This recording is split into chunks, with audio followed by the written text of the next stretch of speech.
Vanessa went out onto the balcony of the huge house and watched as more and more people gathered for the holiday. This girl always thought that the whole world was a magical land and her life was an endless party.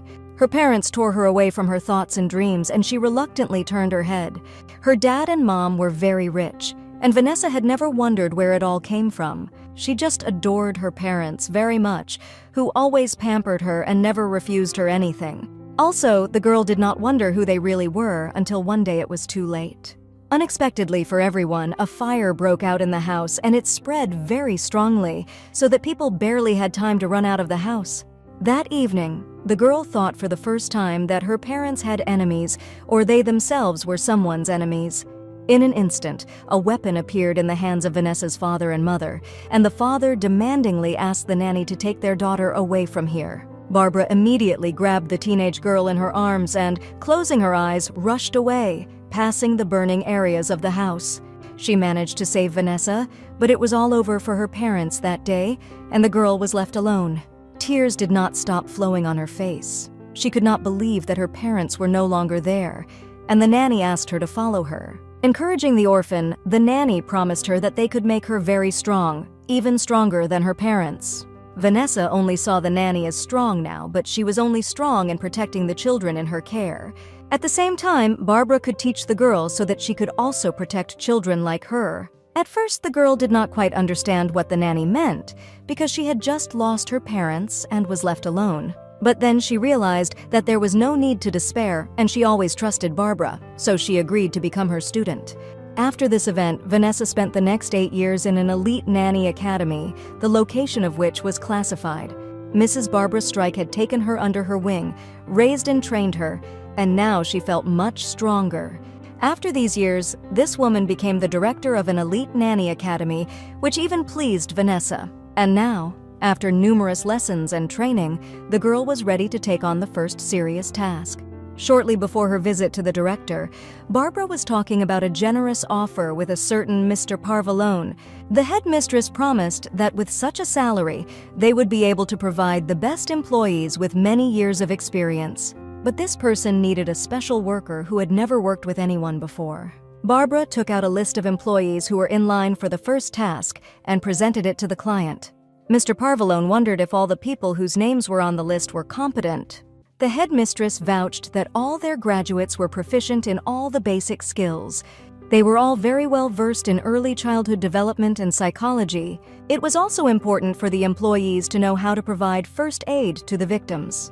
Self-defense was also taught here so that the employees had the opportunity to protect the child at the right time. It was considered important that all employees knew how to drive a car and other vehicles well. Cybersecurity was also given great importance, so employees were trained in computer science. Barbara also named the qualities of housekeeping, financial planning, politics, and more. Then the headmistress asked Mr. Parvalone why he needed an elite nanny. Oscar Parvalone recalled how 2 weeks ago he talked to one person. He admitted that he had screwed up in front of his master and promised to fix everything, but Oscar only needed the ledgers. He was going to issue a bill to the guilty person, and he would need to pay it. Then Mr. Parvalone said that he would notify this Jack when he needed his services. And then he added that he needed more milk at the moment, but Jack didn't quite understand him. It's just that his son Cody loves chocolate milk very much, and now Oscar has demanded that Jack provide it. This boy had just approached the Oscars, and the man wondered why this child was so nervous now. But the child took a threatening position and demanded a double portion from Jack for his oversight. Oscar then asked the kid why he did not behave quietly as promised, but he also had his own requirements. At that moment, Jack came up and with trembling hands brought a carton of milk, asking if it was still needed. Oscar shouted in the negative, and Cody confirmed his order and reached for the package. Mr. Parvalone grabbed his son, threw him on his shoulder, and was about to leave while he still continued to demand milk. And now, sitting in the office, Oscar did not say any special reasons. It was just that the mother of his son was no longer there, and he needed a person to take care of the child. Barbara assured him that his child was in good hands, and then asked if he wanted to choose someone in particular. Oscar began to look at the folders with the files of the employees, but he did not dwell on them for too long. Very soon, he pointed to Vanessa's resume, which for some reason he liked. Pulling out the paper, Oscar demanded that this particular girl be given to raise his son. However, Vanessa's specialty was in cybersecurity, and the headmistress asked if he had a large internet network at home. Having received a negative answer, Barbara stated that in such a case, she could not recommend the employee. Instead, she offered another one who also speaks Italian, and another knows self-defense well. But Mr. Parvalone did not want to listen any further and repeated again that he wanted to hire Vanessa. The director looked at the client with some reproach, but still she could not refuse him because he paid well. Soon she called Vanessa to her, and she was not long in coming, immediately appearing at Barbara's. The girl, of course, was worried because this was her first task, but she believed that she would succeed. As she entered the office, she saw Barbara, who was standing with her back to her and was in no hurry to turn. In the same position, the director notified the girl that she had been offered a task today, and she had already managed to rejoice. Without hesitation, Vanessa cried out that she was completely ready and that she had been ready for a very long time. But Barbara interrupted her, admitting that she was not really the one who chose the task for the student. She wondered why it happened, and the director, turning to her, explained that her client had chosen himself. Then Barbara went to the table and, taking out a folder, briefly told that this man's name was Oscar Parvalone. Hearing this name, the girl was perplexed because she knew this name very well. Vanessa remembered a headline on the front page of the newspaper that said Parvalone had been hit back. It was a Mafia family which, according to the girl, was involved in the fire in her house many years ago. Barbara immediately advised him not to accept this task because although she had passed it on, Vanessa had the right to refuse. But the girl could not refuse the first task after everything that the former nanny had done for her. At the same time, the memories of the past flooded back to her, and she still did not understand why they did this. Up until this time, the girl had thought that she would never get an answer, but now she saw that she had a chance. She remembered Barbara's words when she had promised to make her stronger, and now she was like that. Without a moment's hesitation, Vanessa declared that she was ready to accept the assignment and proceed immediately. The headmistress herself doubted that it was worth taking him because of the girl's past, but that is why she agreed. Vanessa also thought about the fact that this Mr. Parvalone had a small child. And since this is just a child, he needs protection, and the girl was ready to provide it. In addition, Vanessa hoped to find out the truth about what happened on that tragic day. After that, Barbara met Mr. Parvalone again, and the only thing that interested him was whether the girl had signed the contract or not. The director confirmed, and Vanessa herself had already managed to pack her suitcase and was ready to go with her employer. And as soon as she appeared on the doorstep, Barbara decided to immediately introduce her to the person for whom she would work. She called his name in full while he stood a little aside, as if he did not want to communicate with the future nanny. However, he still turned, and now Vanessa could see the man with whom she would have to communicate. Oscar was young and very handsome, which the girl did not expect, and even forgot that she needed to say hello. Mr. Parvalone decided to break her silence and asked Barbara if the nurse could talk at all. Because of such a question, the girl thought that he was a complete idiot and continued to examine his face. Then she spoke and stretched out her hand to him, greeted him, and introduced herself. The girl also said that she was pleased to meet and work for him, to which he reciprocated. After that, Oscar asked the girl to sit in the car when she was ready. And while he was gone, Barbara decided to briefly repeat with the student the duties that she would have to perform. The director also reminded that Vanessa should not reveal secrets and also not put the boss in an awkward position, except for not to hack and not to fall in love, to which the girl promised that she would not let her mentor down. Vanessa was sure that she could cope with everything and was already proud of herself in advance, so with a clear conscience, she went to the car. The driver, Adam, immediately approached her and offered to help her put her suitcase in the trunk. The girl seemed cute to him, and he decided to give the new employee a little advice for future work. He advised that Vanessa should not let herself be frightened because the child was only 4 years old, but she was not afraid of anything. Politely thanking the man for the advice, the girl went to take her place in the car. There she saw that Mr. Parvalone was with his son, which was a little unexpected for her. Still, she pulled herself together and immediately spoke to the boy, immediately clarifying whether he was Oscar's son. The kid began to introduce himself as Cordell, but his father interrupted him and added that everyone just called him Cody. Vanessa did not forget about politeness and expressed how pleased she was to meet this boy. Cody then told his father that he didn't trust this woman and that she smelled like oranges. Vanessa didn't understand why the boy said that and even sniffed herself discreetly to see if she really smelled like that. After that, Vanessa asked Mr. Parvalone where they were going. The boy decided to get ahead of his father and gave out that they were going to a large mansion in the city of commoners. Oscar decided to correct his son's words a little and explained that they had recently moved from the south of the country. The girl thought it was far away that they decided to move to Chicago, and she took out her laptop. The owner immediately told her that there was Wi-Fi in the car if she needed it, and she noticed that there was not even a password. Then Vanessa heard a click and immediately noticed that the button on the door on her side had gone down. Oscar immediately explained that they only drive with locked doors for safety. The girl objected, because if some incident happens, then it is better to keep the doors unlocked. She pressed a button on her side, but Mr. Parvalone decided he was right and blocked the door again. He then explained that if the kidnappers tried to take his son at a traffic light, it would be better to block him. Vanessa understood his train of thought and did not argue anymore, returning to the laptop screen again. At this time, Cody decided to ask if his father had noticed the orange smell as he leaned over to the new employee. At the same time, the girl thought about the fact that he had a Wi-Fi in his car without a password, and at this time he was giving lectures on security. Then, the boy began to look at her laptop and asked what she was doing there. Vanessa pressed one of the buttons without further explanation, and the window between them and the driver rolled down. Adam immediately turned to them and asked the boss what he wanted.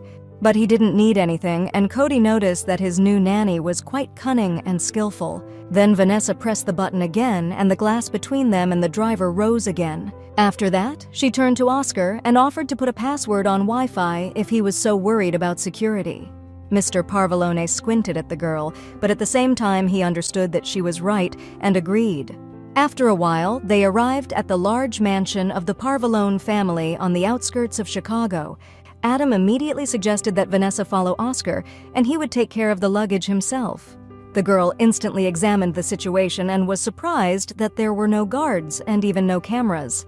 As they entered the house, Oscar explained that Vanessa's room was on the second floor, second from the left. Then he turned to the boy and explained that now he would be with this girl, but the boy wanted to be with his father. Oscar still insisted that from now on, Cody should contact Vanessa for any questions. He also decided to save his son from traveling, and he was only capricious in response, thinking that his father considered him incapable of business. Mr. Parvalone really did not want to involve the boy in this, but he kept saying that his father needed him. This made little Cody so angry that he threw his drink on the floor and ran out of the house. Oscar explained that it was hard for him now without his mother, and Vanessa noticed that the boy had become very attached to his father.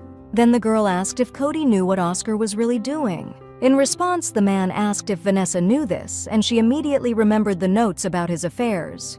In response, she only admitted that she had read some of the news, but did not really delve into his business. Oscar nevertheless decided to tell the girl in more detail, trying to be extremely honest with her. The man admitted that he was actually the deputy of the Parvalone Mafia Don.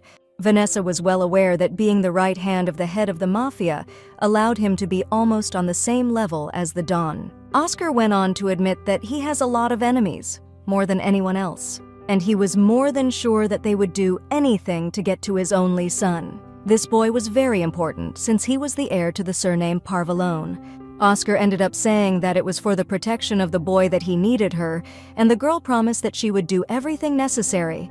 This reassured Mr. Parvalone, and he decided that they should have no problem with this. Immediately, Vanessa began to ask about her responsibilities and listed some things she could do about cybersecurity. But there was no need for that. Her only concern was Cody, although she had no idea that she needed to be a nanny nurse. Then she began to talk again about how he had no bodyguards, and the staff needed to be checked. Oscar approached Vanessa again and repeated that her only task was not to take her eyes off his son. Then the girl noticed a bag of drink thrown on the floor, which Cody had left. Mr. Parvalone then added that after the boy had run away, she should follow him. Vanessa agreed with him and immediately ran outside to look for the boy, but he was nowhere to be seen, and then she heard him quarreling and shouting with someone. Paying attention there, Vanessa saw that Cody had already been grabbed by some men and pushed into the trunk of the van. She immediately rushed after them, hoping to catch up and save the boy from the kidnappers. However, the car had already managed to drive away, and the girl realized that on the very first day, trouble had happened to her. Looking after the departing van, she was well aware that a child had been kidnapped. And then she saw Mr. Parvalone standing in the doorway, and she did not know how to tell him about it properly. For a moment, she thought that it was still worth running after the car, but she knew that it would definitely not help her. And she rushed back to the house to discuss everything with the owner and take the necessary measures. He began to ask what had happened, and the girl explained that several masked kidnappers had taken the boy. Mr. Parvalone immediately grabbed the worker by the arm and began to push her to follow the car. Vanessa didn't mind at all. On the contrary, she really wanted to save little Cody. Grabbing her bag, she asked the owner for the keys to the car so that she could cope faster. But Adam has already run to her, who will be her driver in this task and will take her where she needs to go. The girl promised Oscar that she would definitely find the boy and asked him to report to the police for the time being. But he bent over her. When she had already got into the car, he said that it would not be necessary if she did her job well. The next moment, the car was already rushing at high speed in the direction where the van had gone. The driver asked where to go, and Vanessa indicated when to turn right and when to turn left. She also opened her laptop and decided to use a special program to search for cars. She had memorized the number of the van well and was now going to track it, which she knew very well. Adam asked what she was doing, and Vanessa briefly explained to him how she was going to find the car. The girl also looked at the cameras and saw that this van lit up no more than a minute ago. At the same time, Vanessa saw that everything was going very easily and suspected that it could be a trap. Then the girl asked to turn left, and after 2 more traffic lights to the right, and they would be able to catch up with them. The nanny also wanted to hack into the nearest network towers so that there would be even more opportunities to find the car as soon as possible. Then she started muttering what else she was going to do, but Adam didn't quite understand all these terms. Soon, Vanessa found 3 phone signals in the building they were approaching. When they arrived, they immediately saw the kidnapper's van, and the girl prepared to act further. She asked Adam to go around the building and wait for her on the other side until she returned with the boy. There was a bodyguard at the entrance. It looked like he was a professional, but the girl found it strange that he was without a gun. Approaching him, she immediately warned him that she was well-trained and asked him to open the door in a good way. He only leaned against the door more comfortably and refused to let the visitor in uniform pass. Without waiting another minute, the girl sharply bent her arms at the elbow and then hit the thug even more sharply in the solar plexus. From the blow, he sharply bent in half, and Vanessa immediately struck him with the edge of her palm on his neck. After that, a huge pumped-up man was lying on the floor, dropping his sunglasses, and could not move yet. Then Vanessa entered the building and found herself in the kitchen, in which, for some reason, there were none of the cooks, no one at all. Noticing a metal round tray on one of the tables, the girl decided to arm herself with it. A little further on the opposite side, there was another door with a round window. Cautiously peering through it, Vanessa saw a half-lit hall, and there was a woman and a man guarding Cody who was tied up. Immediately, the girl, slamming the door loudly, burst into the hall and was ready to fight with 2 criminals. They, in turn, also prepared for a fight and instantly took up a fighting position. Vanessa immediately swung the tray, intending to hit the man, but he managed to bend down and she missed. Immediately getting up, this bandit swung his fist at the girl, but she managed to block his blow with a tray. He felt incredible pain in his fist, and while he was moving away, Vanessa swung her leg to try on the heel on the bandit's face. But she managed to repel this blow in time and threw the girl's leg back, preparing to strike back. However, Vanessa was not at a loss and immediately hit the bandit on the head with a metal tray. While the 2 were trying to recover from the carnage, the girl, without wasting a second, immediately ran up to the boy. Without even untying it, she put Code on her shoulder and hurried out of the building. On the street, from the car, the driver shouted praise at her, glad that she succeeded. Putting the boy in the car, she pressed him to her as if he were her own. Then she began to untie the ropes and ask if he was injured and how he was feeling. As she watched Cody sit bent over, she remembered how she had sat in the same way, frightened after the fire in her house. Vanessa hugged the boy again and promised that everything would be fine now and that he should not worry anymore. At this time, Adam coughed a little and realized that he was not feeling very well, but he still had a task to do. At this time, the girl noticed that something was wrong with him and became worried, but then she saw that his intentions were not friendly. The next moment, she saw a gun pointed at her, and Adam himself demanded that she get out of the car. Then he added that Vanessa should clean herself, leaving the child behind, and for this she would receive $2 million. The girl understood this as that this man was in cahoots with the kidnappers and was now going to finish what he started. Adam explained that he had nothing to do with the jerks Oscar had hired to test her. Vanessa realized now that it was a test, and the driver added that the owner did not lose sight of the boy, and now he could not miss such an opportunity. The girl shielded the boy with her body and said that she would never allow him to do what he had planned. However, Adam insisted that she do the smart thing and just take the money instead of being left with a hole in her forehead. Out of the corner of her eye, Vanessa noticed an open laptop and decided to use it. Continuing to distract the driver with a conversation, she reached for the device with her hand and began to feel for the right button.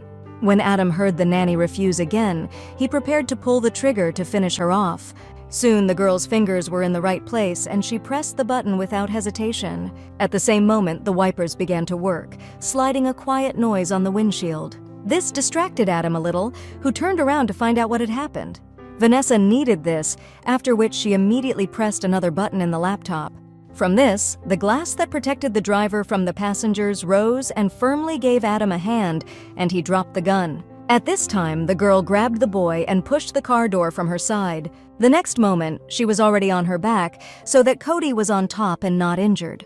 Then, quickly getting up, she, with the child in her arms, rushed to run until Adam was free from the trap. On the way, she did not stop calming the boy, saying that they would soon be home and that he was very brave. Running up to the house, Vanessa noticed that Adam's car was already parked in the yard, and terrible thoughts ran through her head. And then she saw the driver standing beside Mr. Parvalone, as if nothing had happened. At this time, Cody freed himself from her arms and rushed to run to his father, while Vanessa herself understood that something was wrong here. Oscar patted the baby on the head and praised the nanny for doing a great job and said that she was hired. Now she realized that even Adam's dialogue was part of the whole plan, but he was just doing his job. Mr. Parvalone remarked that he wasn't doing very well because Vanessa had escaped before he pulled the trigger. The girl, although a little angry, repeated again that for such reasons the door in the car should be unlocked. Oscar agreed with her, and Cody even began to praise her for not being bad, quite fast, and also hugged him. Vanessa realized that he had dragged his son into this, but he could not help but warn Cody, because the baby could then have a psychological trauma. Oscar also wanted to make sure that she could not be intimidated or bribed in this way, and he liked the result. He explained that this had happened to previous babysitters before, and Vanessa promised to keep an eye on Cody, but asked him to trust her. Mr. Parvalone could not agree to this because he did not trust anyone or anything. When Vanessa asked about the reason, he admitted that his wife had disappeared a year ago.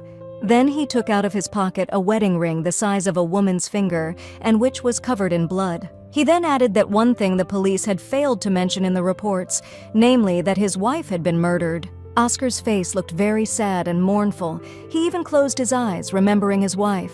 Vanessa noticed how embarrassed little Cody was when his father remembered his mother and realized that the boy was sad too. Then she asked the employer not to talk about it now, since the moment is not the most opportune. Oscar understood what the girl meant and asked his son to go to his room, but he objected, claiming that he was actually fine and did not really want to return to the house.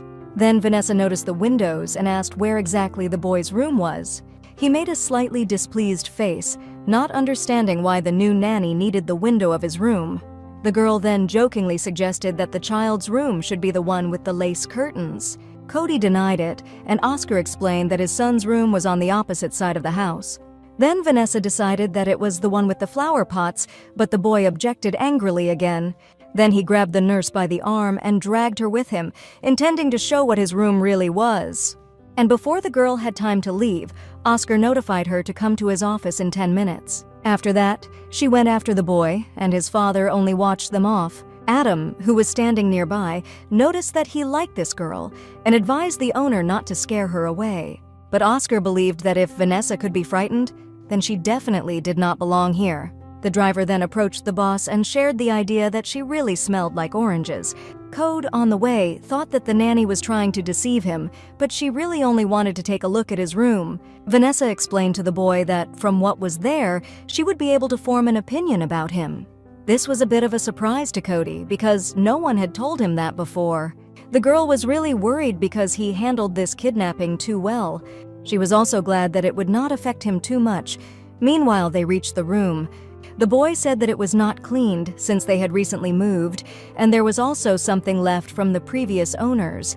Then Cody clarified that these were children's things, but the nanny even liked such things. Still, she asked the boy that he could not show it if he did not want to, but he thought that it was just a room. The next moment, they were already in a rather spacious room, where a mess really reigned.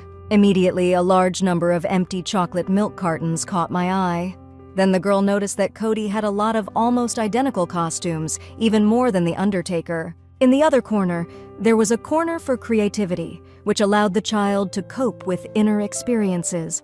Vanessa immediately thought that the boy needed to consume less sugar and also diversify his wardrobe. While the babysitter wasn't looking, Cody hurried to hide some of the toys under the pillows, feeling a little uncomfortable. He also explained the presence of empty boxes by the fact that the maid does not like him very much. The girl smiled again, not understanding how this could be because he was so wonderful. She even wanted to stroke the little one's children's hair, but he immediately waved him off. And then, looking from under his forehead, he said rather rudely that he did not need a new mother. But Vanessa did not even try. She understood that no one would ever replace the child's own mother. She also explained to the boy that she could stop caring about him so much if he didn't like it. He only replied in the same displeased tone that she should only continue to do her work. Vanessa tried to play along with him again and accepted his order, but he reminded her that it was time for her to go to her father. The girl realized that the right time had really come and immediately went to the boss's office. On the way, the nurse thought that this child was too stubborn, but at the same time he could be understood. Soon she was standing in front of the door and knocked cautiously on the wooden barrier. Oscar invited her in, and Vanessa immediately determined that this man had changed a little. In such circumstances, Mr. Parvalone did not look so terrible as he did to the Don's deputy. Immediately, the girl reported that she had left Cody in his room and asked if it was scary. Oscar explained that if he was in the house, then it was normal, and also admitted that he had put pressure on the nanny a little earlier. But the girl did not think that it was not much at all, rather the opposite. She promised her boss to get to the bottom of it, no matter what it cost her. What Vanessa meant was that those who had killed Mrs. Parvalone were now threatening their son as well, and she was ready to protect the boy, as well as sort everything out so that Cody would no longer be in danger. Oscar confirmed that the threats began from the moment his uncle, a Mafia Don, appointed the boy as the next head. At the same time, the girl noted that the contract did not indicate that his family was being threatened, and she also added that such obligations are not included in the terms of the signed contract. At the same time, Vanessa realized that the boss did not read the fine print and decided to use this as leverage. Oscar recalled that she was trained in self-defense, but the girl objected that she had recently graduated and he should have taken a more experienced worker. Mr. Parvalone, in turn, also began to resist and claimed that he had hired exactly whom he needed. The girl did not immediately understand what he meant and asked for a more detailed explanation. For a moment, she even thought that this man knew about her past and guessed that she had come for answers. But Oscar only explained that he did not need anyone else and asked what conditions the nanny had in order to stay. After all, Vanessa realized that this task was much more difficult than the one she had signed up for, and he began to offer compensation options. The man offered to increase the payment, although the girl was going to provide him with new conditions before. And while she remained silent, Oscar continued to offer her various incentives, such as a house in Mallorca or connections in politics. But Vanessa considered all this useless if she did not cope, and she also wondered why he needed her. And then the girl asked the owner to give her full access to everything she needed. Mr. Parvalone asked her to clarify, and the girl added that absolutely everything, as it would help protect the boy. Oscar found such an application even interesting, and her work ethic seemed selfless to him. But Vanessa has stated that she just wants to survive this mission, so she wants to use all possible ways. The boss thought about it because there were some things he could not provide her, neither a business account nor customer data. The nanny was not interested in his business and promised not to look at what she did not need at all. The conversation began to take on a more amusing character for Oscar, and he again asked to clarify what she was trying to achieve. And Mr. Parvalone was also interested in what all this would give the girl, that she was so scrupulous about everything. After quickly going through several options in her mind, Vanessa stated that she had an even more personal request. Then, taking a deep breath, the girl asked the boss to leave a guaranteed excellent review for her. After all, she was putting her life on the line for Cody, and if he was okay in the end, she wanted her work to be appreciated. The girl also asked Oscar to become the highest patron for the elite Nanny Academy. After listening to Vanessa, Mr. Parvalone thought that her demands were quite small. But she asked again, and he promised that he would do it in a year, when it was time to leave Chicago. But then Oscar looked at the nanny a little threateningly and said that everything would be different if something happened to his son. If this happens, then the girl will very much regret that she did not die during her task. And although Vanessa was not a fearful person, these words still made her think a little. The appearance of the boss at this moment was so menacing that it even seemed to her that he could hit her. But he did nothing of the sort, but only made her feel at home. Leaving the office, the girl realized that he was talking seriously, and it could be read in his eyes. Vanessa was well aware that a person like him would kill her very slowly in case of a mistake. But at the same time, she was well trained and knew that elite nannies never make mistakes. Then she met a driver in the hallway who was dragging her suitcases into the room, although she could have done it herself. But Adam felt that she had had enough of the challenges for today and also expressed his joy that she was staying. He was going to take the luggage to the second floor, and at this time he invited the girl to inspect the house. Then he clarified that for the next year it would be her home, unless something irreparable happened. Vanessa looked at this man and could not tell whose side he was on, for her or against her. Nevertheless, she listened to his advice and went to look around, noticing that the house resembled a small palace. Then she decided to take a walk in the garden and at the same time to see how safe it is. Not far from the door, Vanessa noticed a security guard she had already known unofficially. It was the same guard she had recently killed to save the boy. When she reached the fence, the girl saw that it was 3 meters high and there was barbed wire at the top. In addition, in some places, she noticed several more guards as huge as the first one. Walking further, Vanessa saw that there were also beautiful things here, such as fountains. And yet this place, where she learned that a boy usually plays, did not seem like a playground to her. Therefore, the girl thought that it would be very good if she took the child to the park somehow. Back in the house, Vanessa went to look for her room and saw that it was quite spacious. But it wasn't luxury that bothered her, and she took advantage of the moment to charge her laptop. But when she opened the briefcase, the girl noticed with horror that the device was not in it, and began to remember where she had left it. After going over recent events in her head, Vanessa realized that she had left the laptop in the car. This happened exactly at the moment when she jumped out with the boy. Looking out the window, she hoped that she would be able to take it right away, but there was no car in the yard. Then Oscar came in to the nurse and invited her to join him at dinner, which was already ready. Vanessa immediately asked how she could get her laptop, and the boss promised that Adam would take care of it. Then she inquired about the boy and learned that he had decided to dine in his room that day. She also wondered how often it happened that Cody didn't join the table. Oscar explained that his son had been doing this lately, and the girl decided that it was due to the loss of his mother. And then the boss turned around and angrily said that he did not need her reasoning at all. After all, he knows his son very well and does not want to hear anyone's opinion about his feelings. Then he repeated to the nurse again that she had only to worry about the boy's safety. At this time, Cody was standing outside the door and trying to imperceptibly overhear what the adults were talking about. But Vanessa still heard some rustling outside the door of the boy's room. Oscar did not pay attention to this as he hurried to go where he was going, and the girl realized that Cody heard everything, and this upset her because he was still too young. Then she went to the dining room where she was invited to sit down at a huge table. Vanessa thought there was too much food, even though she was hungry. She thought it was too much. Mr. Parvalone was already sitting opposite her, ready to start his meal, while looking at her. The girl, of course, was trained in etiquette, but she still felt a little uncomfortable. At the academy, she was taught small talk with her employer, and she decided to start a conversation. Vanessa first asked what had brought Mr. Parvalone to Chicago. When she heard that it was just a business, it seemed a little strange to her because he was not from the local mafia. That company had no influence here, and it also knew that the local mafioso families would not welcome him. Then Vanessa suggested that a man with Oscar's position could make a lot of noise in the city. Her interlocutor agreed with her opinion in a relatively calm tone because it really was. And the nanny noticed that Oscar did not feel remorse, as if he did not understand what risk he was exposing his son to. However, she did not stop the conversation and decided to ask the boss something else. The girl was curious about Oscar's goals for the coming year, but he did not quite understand her question. Vanessa explained that if nothing special was planned, she could teach the boy a language or other art. Mr. Parvalone hesitated a little with his answer, as if he were considering a proposal.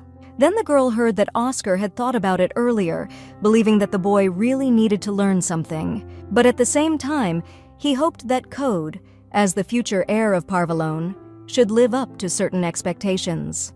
Then the door to the dining room opened, and one of the maids entered, bringing a drink to the table. Vanessa found it a little strange and suspicious that the maid had come in at that very moment. She noticed people here as strange as if they looked like ghosts, and she only met the driver. The girl was also very interested in why she was the only one invited to dinner with the boss. Then Vanessa decided that it was because she was only here for the first day and still decided to play along with such a strange gesture of greeting. Then the girl began to ask what Cody was doing all day and heard that her father usually took him to work with him. She did not think that this was right for the child and said that from now on, this will no longer happen. At that moment, she noticed that the boss's mood changed and he even noticeably clenched his fists. Then Mr. Parvalone ordered Julia's maid to leave them for a while and he was going to clarify something. Vanessa noticed the mysterious look of the maid and realized again that something strange was definitely going on here. Then Oscar got up from his chair and asked the nurse to follow him and headed for the door. The girl wanted to ask him something else, but he advised me not to say another word for the time being. A guard stood outside the door as usual, and Mr. Parvalone motioned for him to do something. The girl walked past this huge man, thinking that he had been ordered to do something to her. But he remained standing still, and Oscar himself grabbed her by the arm and dragged her in the other direction. The girl was a little glad that the boss did not scold her in front of others, but on the other hand, it seemed too much to her. When they stopped, Vanessa immediately began to apologize for allowing herself to say too much. But Mr. Parvalone interrupted her that she should not apologize at all, and in this he fully agrees with her. Then he asked the girl to feign fright, but she did not understand why it was necessary. Mr. Parvalone repeated his request again, squeezing her hands tightly, and she agreed. Then the guard saw how the boss was shaking the girl, and she began to scream as if before death. After that, Oscar hid her behind a tree again and said that he had only one goal for Cody. He was about to say this when a rustle was heard nearby, and the chief fell silent. A moment later, one of the guards appeared in front of them, as if blocking the light of the moon with his huge body. The boss asked what he needed and found out that there were some problems in the 3rd district. Realizing that the situation was not trivial, Oscar invited the girl to talk later, and he went on business. Left alone, Vanessa tried to understand why this man was so afraid to speak in front of everyone. The next morning, the girl heard Cody interrogating someone quite menacingly. The boy claimed that he would find out anyway if someone dared to steal from the Parvalone family. Opening the door to Cody's room, the girl saw the toll interrogating the duckling in the dim light. It even seemed a little strange to her that a boy at such an age was learning to torture interrogators. However, she still called him and invited him to join her for breakfast, but he was going to eat in the room. Vanessa smiled and assumed that the boy was just afraid to eat human food in front of her. Cody didn't quite understand what his nanny meant by human food, but he wondered. Then she decided to play along with the baby and promised that she would not tell anyone his secret. The boy didn't understand what secret she was talking about, and Vanessa explained that he was actually a vampire.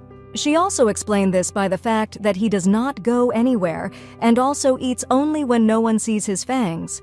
But Code objected and explained in response that he was not a vampire and simply did not want to eat with her. To this, Vanessa admitted that she herself had already eaten, so the kitchen was completely at the boy's disposal. Then she decided to leave him alone, inviting him to meet later downstairs. When the babysitter left, Cody was still dissatisfied for a while, not understanding why she wouldn't leave him behind.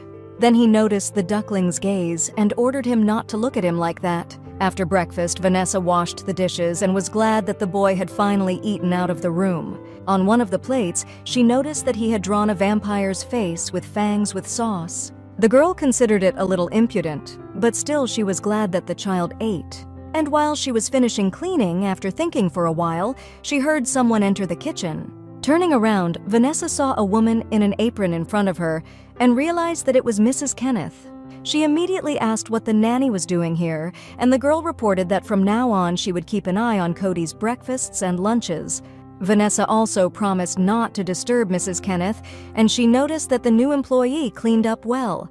Then the maid reached for one of the cabinets, almost pushing Vanessa, and explained that Mr. Parvalone wanted coffee. In the process of cooking, Mrs. Kenneth asked how the girl had slept, and she lied that everything was fine. In fact, the girl did not close her eyes because she could not get rid of the feeling that she was constantly being watched. Then Vanessa began to ask the maid if she had seen her laptop, which she really needed. But Mrs. Kenneth did not understand what was good about this technology and thought it was better to read a book. At that moment, the voice of the owner was heard from the door, who asked where his coffee was. Vanessa immediately turned and noticed how calm Mr. Parvalone was now, but she was sure that he was just pretending that nothing had happened last night. Oscar noticed the girl's curious look and decided that she had some kind of problem.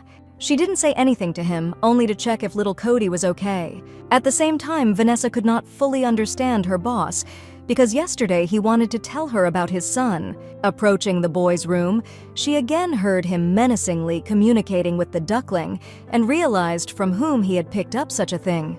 And while the child remained busy, Vanessa decided to go and find out what happened to her laptop. Entering her room, the girl noticed that the device was already lying on a small table.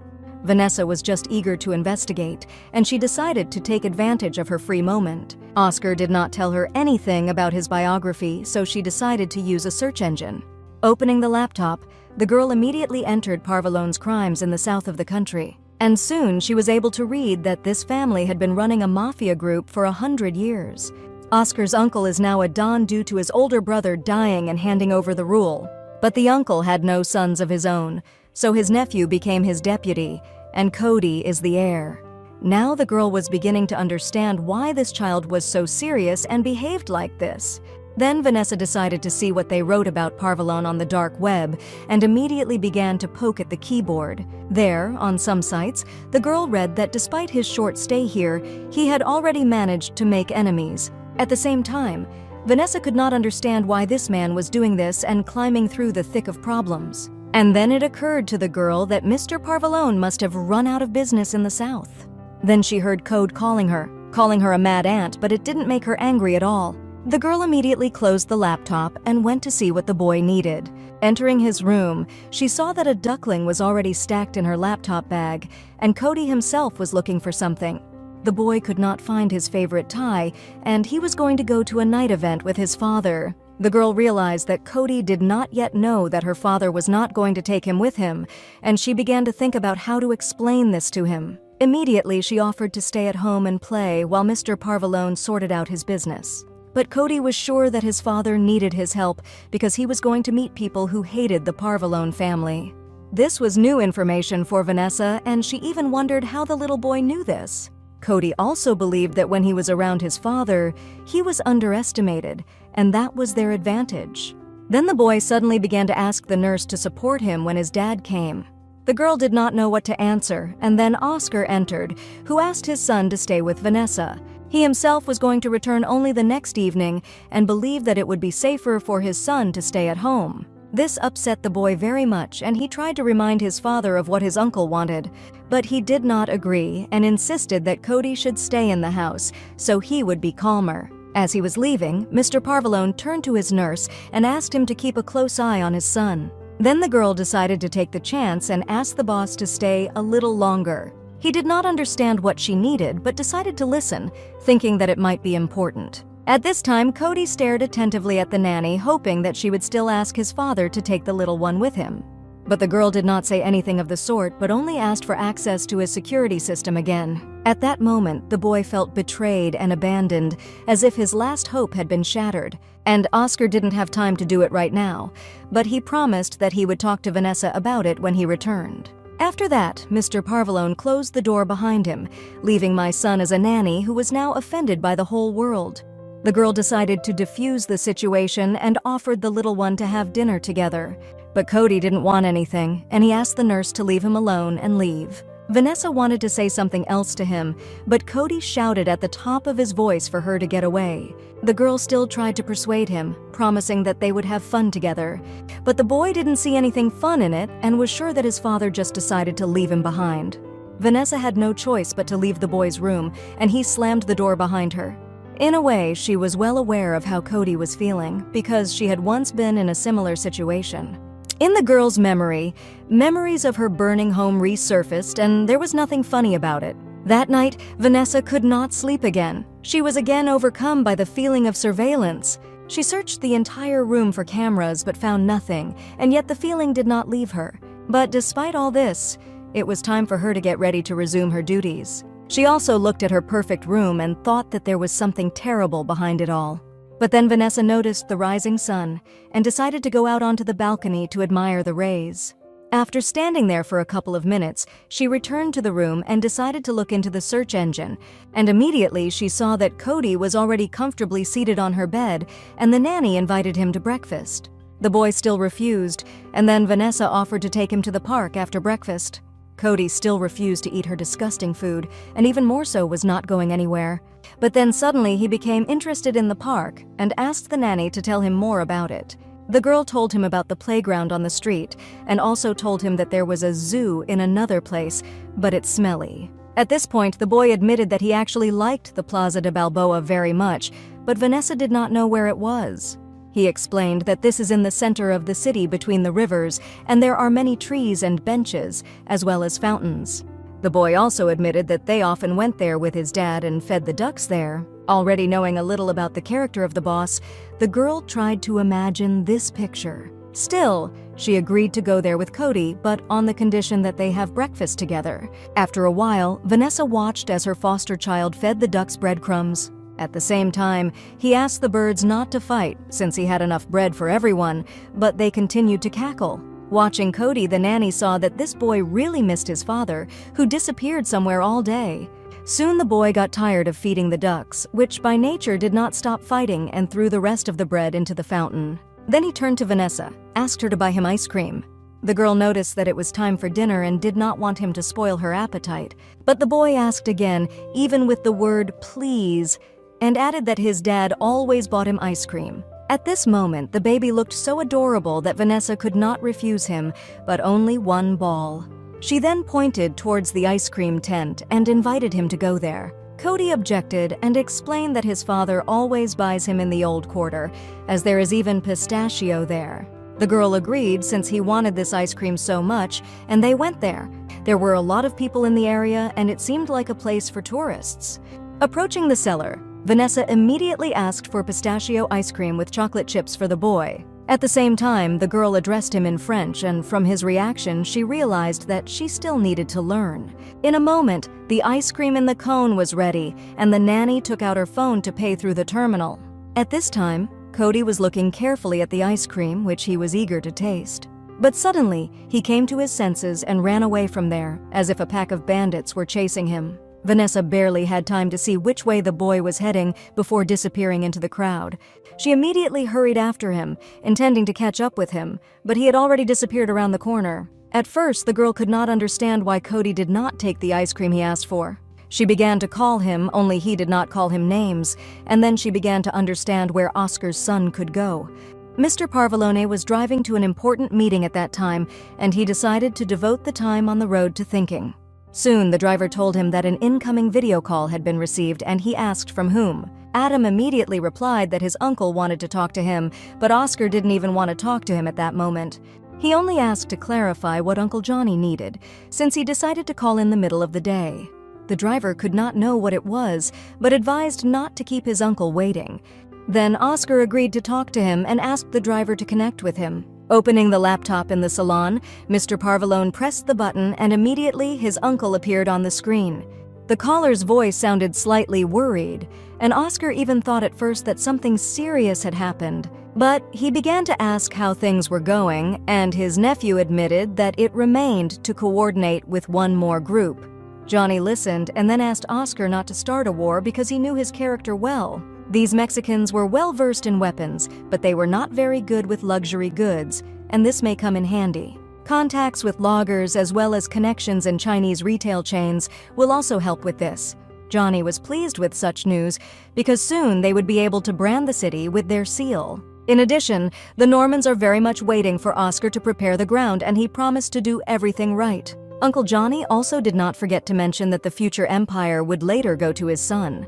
He also asked his nephew never to forget for whom all this was being done, and he again promised that everything would be fulfilled. After that, Uncle Johnny asked to be told when everything was ready, and then asked about his son. Oscar briefly told how that case and the uncle made a toast to this little mafioso. After the conversation, an employee came into Johnny's office, her robe covered in blood, and said that they were ready.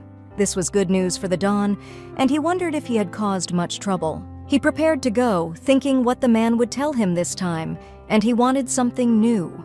Listening to Johnny's predictable lies seemed boring and tiresome. While the mafiosi were going about their business, little Cody was committing his little crime. Having run away from his nanny, he intended to find some means of transport to go to his father. The boy had to run for quite a long time, and he was even a little out of breath, but he did not give up. Soon he got to the bus stop and immediately approached the first bus he came across. The driver told the boy that the bus was going to the station and he needed to go there. After paying the fare, Cody went to the cabin where he found a comfortable seat for himself and sat down. Looking out the window, he noticed that Vanessa was running down the street looking for him and decided not to stick his head out. The only thing he worried about now was that he would be able to get to his father and meet him soon. Vanessa herself rather perceived it as a game of hide-and-seek because she was confident in her skills. And Cody, who had been on the road for a while, felt that his legs were a little swollen and got up to stretch his legs. And a few minutes later, he already arrived at the right stop and got off the bus. But as soon as the boy came down from the step of the transport, he immediately saw a familiar face in front of him. About 8 minutes ago, the nanny, who was sure that she would quickly find the boy, began to think over a plan. She went over in her head the possible ways of his escape, glancing at the stop near which the bicycles were parked. At the same time, the girl knew that although Cody walks quickly, he still won't last long. Then Vanessa thought about a bicycle, but did not yet know if the boy could ride it. And the most suitable option she saw was a trip by bus or taxi, where he only had to pay. Then the girl closed her eyes to get a better idea of which way Cody might be heading. Moreover, the boy most likely chose the fastest way to get to his goal. Vanessa also remembered how he went through his things in search of a tie to go with his father. But Mr. Parvalone decided to leave the boy at home that day for the first time in a long time. And now the nurse was just sure that Cody was determined to find his father to be with him again. Then Vanessa listened to the conversation of some girls discussing a child in a cute suit. At the same time, the girls were glad that children can safely travel by public transport here. Vanessa realized that they were talking about Cody and immediately began to ask which bus he had taken. The girl was a little confused by the suddenness, but the nurse repeated her question, only this time softer. And then she admitted that she saw the boy get on a bus heading to the station. The nurse realized that the boy was heading to the intercity train station, and it would take about 15 minutes to get there. Now she was ready to show what training in the Academy of Elite Nannies was capable of. And soon Vanessa noticed a man who was holding a bicycle with a trunk in front, and a dog was sitting there. She immediately approached this man and quite politely asked him to lend her a transport. While the man was moving away from the charm of the cute girl, he remembered that his dog was still in the basket. Vanessa herself guessed that they would miss each other and immediately returned the dog to its owner. Finally, Vanessa promised to leave the bike in the parking lot and hit the road. The girl rushed along the road, passing cars that were going in both directions and honking at her through one. When she reached the bridge, there was a long traffic jam, and she knew that she would be too late. Therefore, Vanessa decided to test her parkour skills and drove off the bridge, then flying over a baby stroller. A couple of seconds later, it landed on the sidewalk, scaring pedestrians quite decently. but she had no time to pay attention to them, as she wanted to have time to intercept the boy. At the same time that the babysitter was riding her bike, Cody was still riding the bus, getting closer to his goal. It seemed to him that this trip lasted a very long time, and he was pretty bored during this time. And after a while, Vanessa had already arrived at the station and began to look out for the bus she needed from afar. Public transport had not yet arrived, and she had time to park her bike. She found a secluded place for a two-wheeled transport near the stop, and she went on foot. The girl still had a minute to spare before the bus arrived, and she prepared to meet the little fugitive. This minute flew by quite quickly, and the bus drove up to the right stop. Cody, who was sitting there, was just getting ready to go out and stretching his legs before leaving. All in thought, the unsuspecting boy soon came down the step of the bus. And Vanessa was already sitting at the bus stop, and now she was seriously going to talk to the boy. Cody was seriously frightened when he saw the nanny in front of him, but he could not understand how she found him so quickly. The girl only leaned over to the boy and asked where he was going to go all alone. Then she grabbed him by the scruff of the neck and added that he wouldn't get any more ice cream after that. Cody tried to break free from her grip, but he couldn't, and was angry that she had crumpled his suit. Vanessa assured the boy that a rumpled suit at the moment was the least of his problems. He still did not stop trying to free himself and shouted for the nurse to let him go. Without hesitation, the girl shook his jacket, and the boy fell out of it at the same second. Landing on his heel, the boy felt an unpleasant pain, but now he was more concerned about something else. He began to shout to Vanessa that he hated her, and the girl admitted that she was very sorry to hear this. Cody began to cry and curled up in a ball on the sidewalk, continuing to blame his nanny for not taking him with him because of her. But Vanessa objected, because her job was to protect the little one, and she also tried to explain to him how dangerous his actions were. The boy still stood his ground, claiming that his father, who was now alone, was also in danger. The nanny tried to calm Cody down by saying that there were many bodyguards by his dad's side, but he thought they were all traitors. Then the boy directly shouted that after what happened to his mother, his father simply could not trust any of them. After that, Cody repeated Uncle Johnny's words that only family can be trusted, so he tried to protect his dad. Vanessa realized that in the boy's opinion, the bodyguards deliberately allowed the death of his mother. She tried to reassure the boy that the guards were doing their best back then, but Cody objected, stating that she didn't really know anything. The girl really didn't know how his mother was actually killed, but she understood the feelings he was experiencing. But Vanessa decided to convince the boy that he was wrong, and she did know something. Then, sitting down next to him, the girl sincerely admitted that she herself was not like those guards who had been before. She promised to protect Code with all her might, even if she had to save him from himself. Then she explained that he could hate her, even fight with her, but he would not be able to escape from her. The boy objected and quite confidently stated that he would still try to escape. After that, there was silence between them for a few seconds, and they only looked at each other. Cody still had no choice, and obeying the nanny, he returned home with her. After dinner, Vanessa, as usual, began to wash the dishes, and the boy began to ask to go to his room. Naturally, the girl tried to keep him close to her, although he swore that he would not run away again. The nurse had no doubt about it, because she was not going to take her eyes off him until his father arrived. A little later, Vanessa put the boy to bed and turned on the light in his room so that it was not so bright. Cody still hadn't fallen asleep. He wanted to wait for his father to put him to bed when he returned. The girl promised the little one that as soon as she saw her boss, she would immediately convey Cody's wish to him. Then she left him alone, and he wrapped himself in a blanket almost up to his head and felt that he was a little tired from the day. Vanessa also found this day quite active, and she decided to sit down for a while out of fatigue.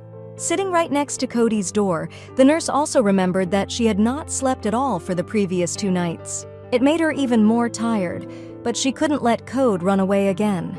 Her eyelids, however, were very heavy, and Vanessa decided to close her eyes for a moment so that at least the fatigue would calm down a little. Unbeknownst to herself, the girl fell into a deep sleep, such that she did not even hear anything. In this position, when she was curled up, she was found under the door by Mr. Parvalone. Without touching the sleeping nanny, he decided to immediately check how his son was and went to his room. The boy was not quite asleep yet. As soon as he had time to doze off, he heard his father return. Oscar, leaning over him, confirmed that he had indeed returned, and Cody muttered that he missed him. The father asked the kid how his day with the nanny went, and he admitted that he almost got rid of her. Then the boy added that Vanessa was stupid, and he tried to run away from her to help his father. Oscar asked how his son knew where he was, and it turned out that Adam always entered the GPS coordinates in advance. Mr. Parvalone noticed that his son was cunning, and he also admitted that he also overheard the conversation of the guards. This showed the father how attentive his son was, and he was proud of this quality of his. Then the boy also admitted that Vanessa caught him, did not let him on the road, and returned home. It was time for Oscar to leave, but he promised his son that when he woke up, he would see him at his bed again. After bidding the baby goodnight, Mr. Parvalone left his room, quietly closing the door. There was one more task left unsolved, and the man needed to do something with the sleeping ball in his skirt. However, he was in no hurry, and first decided to put back on the shirt that he had taken off a little earlier. The shirt was just covered in blood, and Oscar did not want his son to see him in this form. Then he looked at Vanessa again, and in this position she seemed to him no more dangerous than a kitten. At the same time, Mr. Parvalone also understood that no matter what, his son was safe. Bending over to the girl, he tried to wake her up with soft words, trying to call her. The nurse heard the whisper of the boss in her ear and opened her eyes, but she did not have the strength to get up yet. Vanessa could only turn her head to him and realize that he had indeed returned. After that, Oscar helped the girl up and was going to accompany her to the room so that she could lie down normally. But Vanessa didn't want her boss to care so much about her and said she could walk herself. He did not argue with her and let her go, but as soon as he did, the nanny immediately almost fell back. Oscar was not confused, picked up the girl again so that she would not hurt herself and insisted on seeing her off. Vanessa was well aware that she had become very weak and had lost a lot of strength during these 2 days without sleep. At the same time, the boss did not scold her because he understood that Cody just wanted to meet him. And the nanny, in turn, decided to put a beacon in the boy's shoe, which Oscar considered very reasonable. Still holding the girl, who was falling asleep as she walked, Mr. Parvalone reached her room. At some point, the girl poked her nose into his clothes and noticed a rather unpleasant smell. Vanessa knew perfectly well what the smell was, because the boss smelled of blood. Oscar only grinned that the smell did not seem as pleasant to the girl as oranges. After that, Vanessa pushed him away from her and tried to enter the room herself, holding on to the furniture. She just kept muttering that little Cody should be kept away from all this. Oscar leaned over her again and asked her not to shout about it if she cared about her life. The girl was even surprised that her words really sounded loud. She did not notice it due to fatigue. Although at the same time, she knew perfectly well how her words should sound when she shouted. The boss did not want to argue with her anymore, and only advised the girl to sleep well. But she could not sleep in this house, although she herself was already falling off her feet, and dreamed of getting to bed. She tried to explain to her boss that someone was constantly watching her for some reason. The next moment, the nurse was lying on the bed and could not utter a single word more. At that moment, only one thought swirled in front of her closed eyes: that she had to sleep. Mr. Parvalone was even a little surprised that Vanessa was able to understand that she was being watched. He thought that she had good intuition, and he was happy about it, because she would definitely need her. He himself knew well that the girl still had a lot to do, but now he decided to leave her to sleep. The next morning, Vanessa was glad that she had finally managed to sleep, and now she felt less tired. Then she began to remember being escorted to the room by Mr. Parvalone, and she felt embarrassed. In addition, that evening her internal signals of alarm and danger did not react at all. She thought it was strange enough, because Mr. Parvalone was the man she should be most afraid of. But after being with these people for a while, Vanessa realized that they were not what she had imagined them to be. And Cody himself did not look like a victim who needed to be rescued and protected. Mr. Parvalone, who was a member of the Mafia, also did not look like some kind of villain at all. The girl knew that he wanted safety for his son, but for some reason he brought him to Chicago like a hornet's nest. Thinking about all this, it seemed to Vanessa more and more that something did not add up, but she could not understand what. Then she remembered again the moment when her boss woke her up at Cody's door. This even made the girl feel a little ashamed, because at that moment she felt something. She should not forget about the Academy's ban on emotional attachment. But there was no more time to distract herself. Vanessa knew she needed to find answers. Vanessa was going to remind her boss of full access, and this time she hoped to get it. At the same time, she decided that her heart should become an impregnable stone for these mafiosi. Thinking about it, she did not immediately notice Cody, who rushed past her in an inflatable duck and almost knocked her down. The boy was in a hurry somewhere, so that he did not even always fit into the turns, hitting them with a duck. Vanessa decided to immediately figure out what had happened and where little Cody was rushing so much. At the same time, the nurse continued to call the boy to stop and talk to her. In the chase, Vanessa found herself in the courtyard, where there was a large pool and several sun loungers. On one of them, the girl immediately noticed Mr. Parvalone, who was comfortably seated under the sun. From his well-built figure and excellent physical shape, the girl was even confused for a moment. Seeing her, Oscar explained to her that today was their pool day, and they were not doing anything else. All the more, he wanted to rest after the events of the previous night, when he again noticed an unknown car near the gate. Oscar was still awake, and he liked to look out the window sometimes, and then he noticed someone else's transport. This car stopped near his house for the third time in a week. Mr. Parvalone did not find it strange that the mysterious watchers did not even try to hide. At the same time, he drew a kind of investigation board on the map, on which he marked all the events. And after a while, his work began to bear fruit, and a more understandable picture emerged. Glancing at the map and markers once again, Oscar even thought that he had overdone it. Then he went to tell his son, who was still eager to spend time with his father. Mr. Parvalone promised the little one that they would definitely rest together the next day, and now, as they relaxed in the pool, Vanessa still couldn't figure out why it was the day. After all, the pool was in the courtyard all the time, and at any time you could come here to swim and sunbathe. Then the girl turned her attention to Cody, who jumped into the water with a bomb at a run. His jump immediately sent off a lot of splashes, which reached Vanessa as well, almost wetting her. However, she decided to take advantage of the fact that Oscar would be with her son all day and again asked for access to the system. Vanessa decided to start with a preliminary vulnerability analysis and recommendations for improvement. Mr. Parvalone only grinned and said that the girl did not understand anything. Taking off his sunglasses and placing them next to him, he leaned closer to the girl so that she could hear immediately.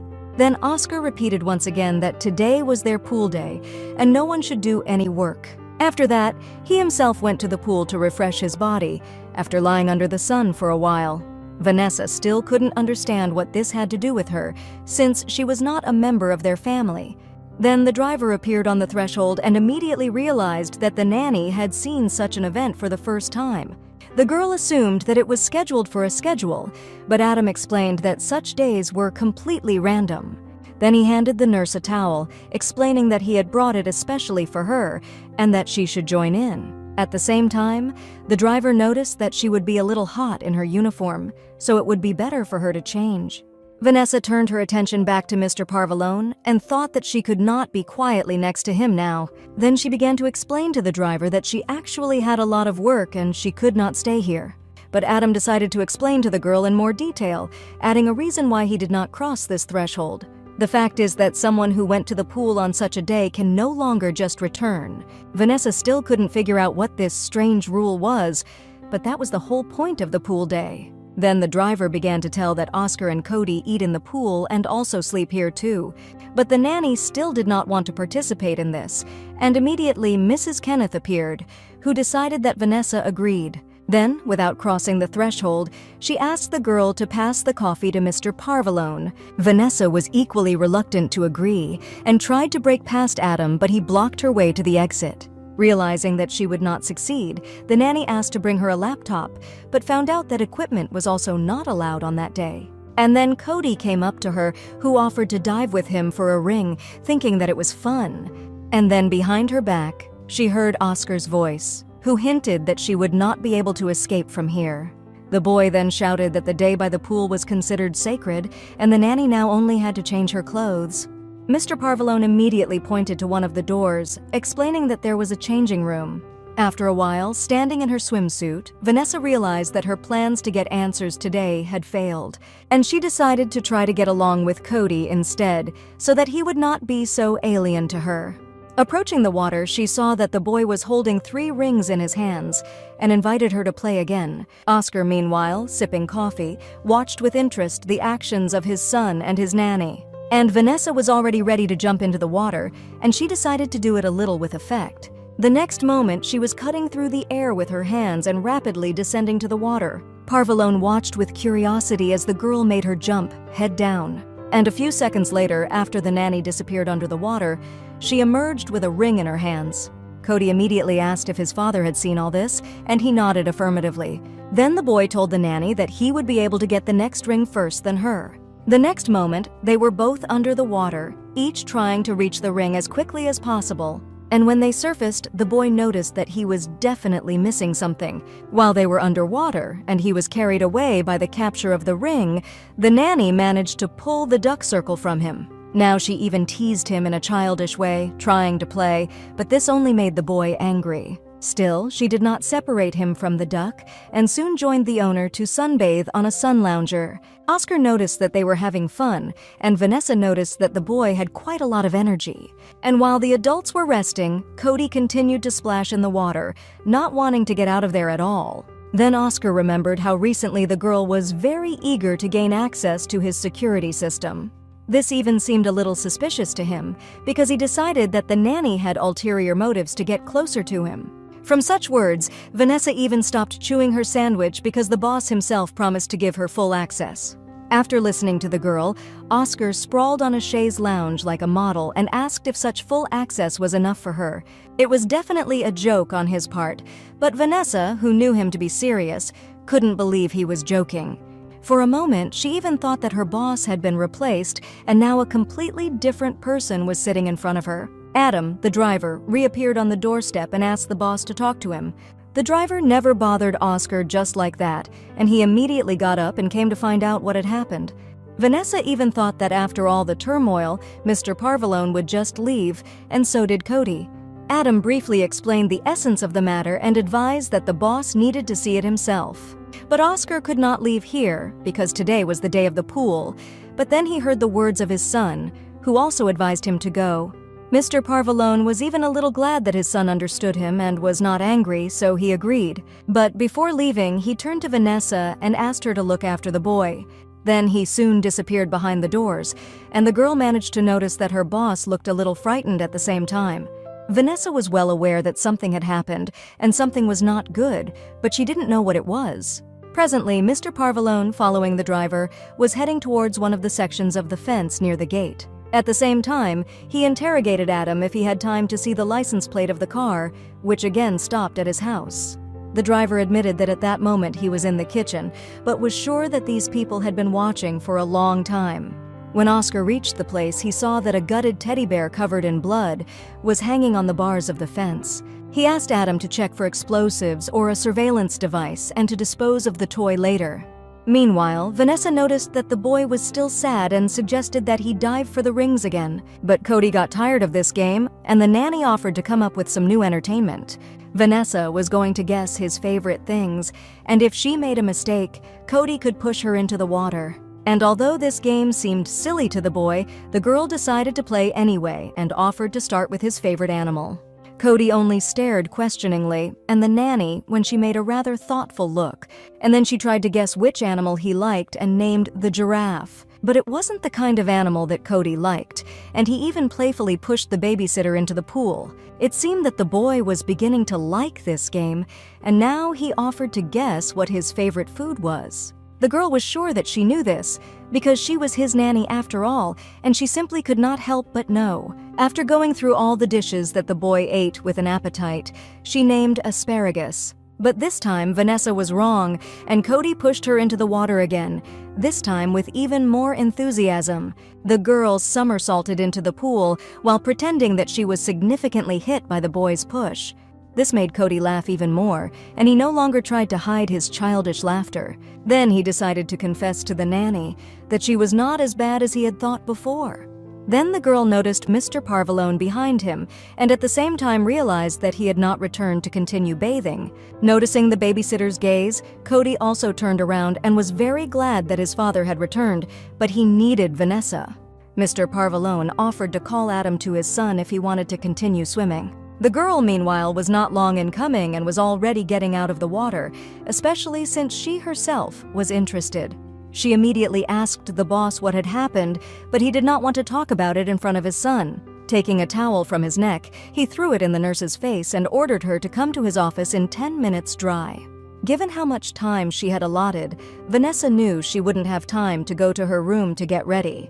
Cody, meanwhile, shared with the babysitter that Adam wouldn't agree to swim with him because he didn't like to wet his hair. The girl found it quite interesting and even had a few thoughts about it flashing through her head. But then she leaned over to the boy and asked him to tell him his favorite food, although he did not understand why she needed it. Vanessa smiled sweetly and explained that she was going to cook dinner and also wanted to pamper the little one with a treat. Then Cody admitted that he really likes the frozen dessert, which is similar to ice cream, but it also contains berries and nuts. The girl realized that this kid had beaten her, but promised to get him this dish, and he ran to change clothes, satisfied. 10 minutes later, Vanessa was knocking on the door of the chief's office, and he loudly invited her in. Mr. Parvalone was sitting at his desk, looking at something on his laptop with a very serious face. He asked the nanny to come over and look at one of the camera recordings, which was made about an hour ago. The girl could not even believe that there were cameras on the territory of the mansion, because she had not seen any of them. Oscar explained to her that the cameras were only outside, but she wasn't sure if he was telling the truth. However, now she had a chance to gain access to the system, although she did not imagine it that way. Looking at the video, the girl realized that there had been an intrusion into the territory. Then she saw a very creepy shot that scared Vanessa unfeignedly. On the monitor, a bloody teddy bear was clearly visible, which was hanging on the fence. The nurse immediately determined that this was nothing more than a threat, and Mr. Parvalone fully agreed with her. The girl also expressed the idea that this is a threat to Cody, but that's why she came here to protect. Vanessa had no doubts about her abilities and was ready to deal with this situation. At the same time, she noticed that the boy's toy was not on the fence, which meant that those people did not get into the house. Then, she offered to look at the rest of the cameras, assuming that someone could still be exposed. After a while, they saw a muscular guy on the laptop screen who was holding a bear in his hands. The nanny also managed to notice something and asked the boss to bring the camera closer to the villain's shoulder. But even at maximum zoom, the image was not very high quality, and the girl admitted that she knew a suitable program. Oscar gave her a laptop, and she immediately got to work, without noticing a drop of water rolling off her hair.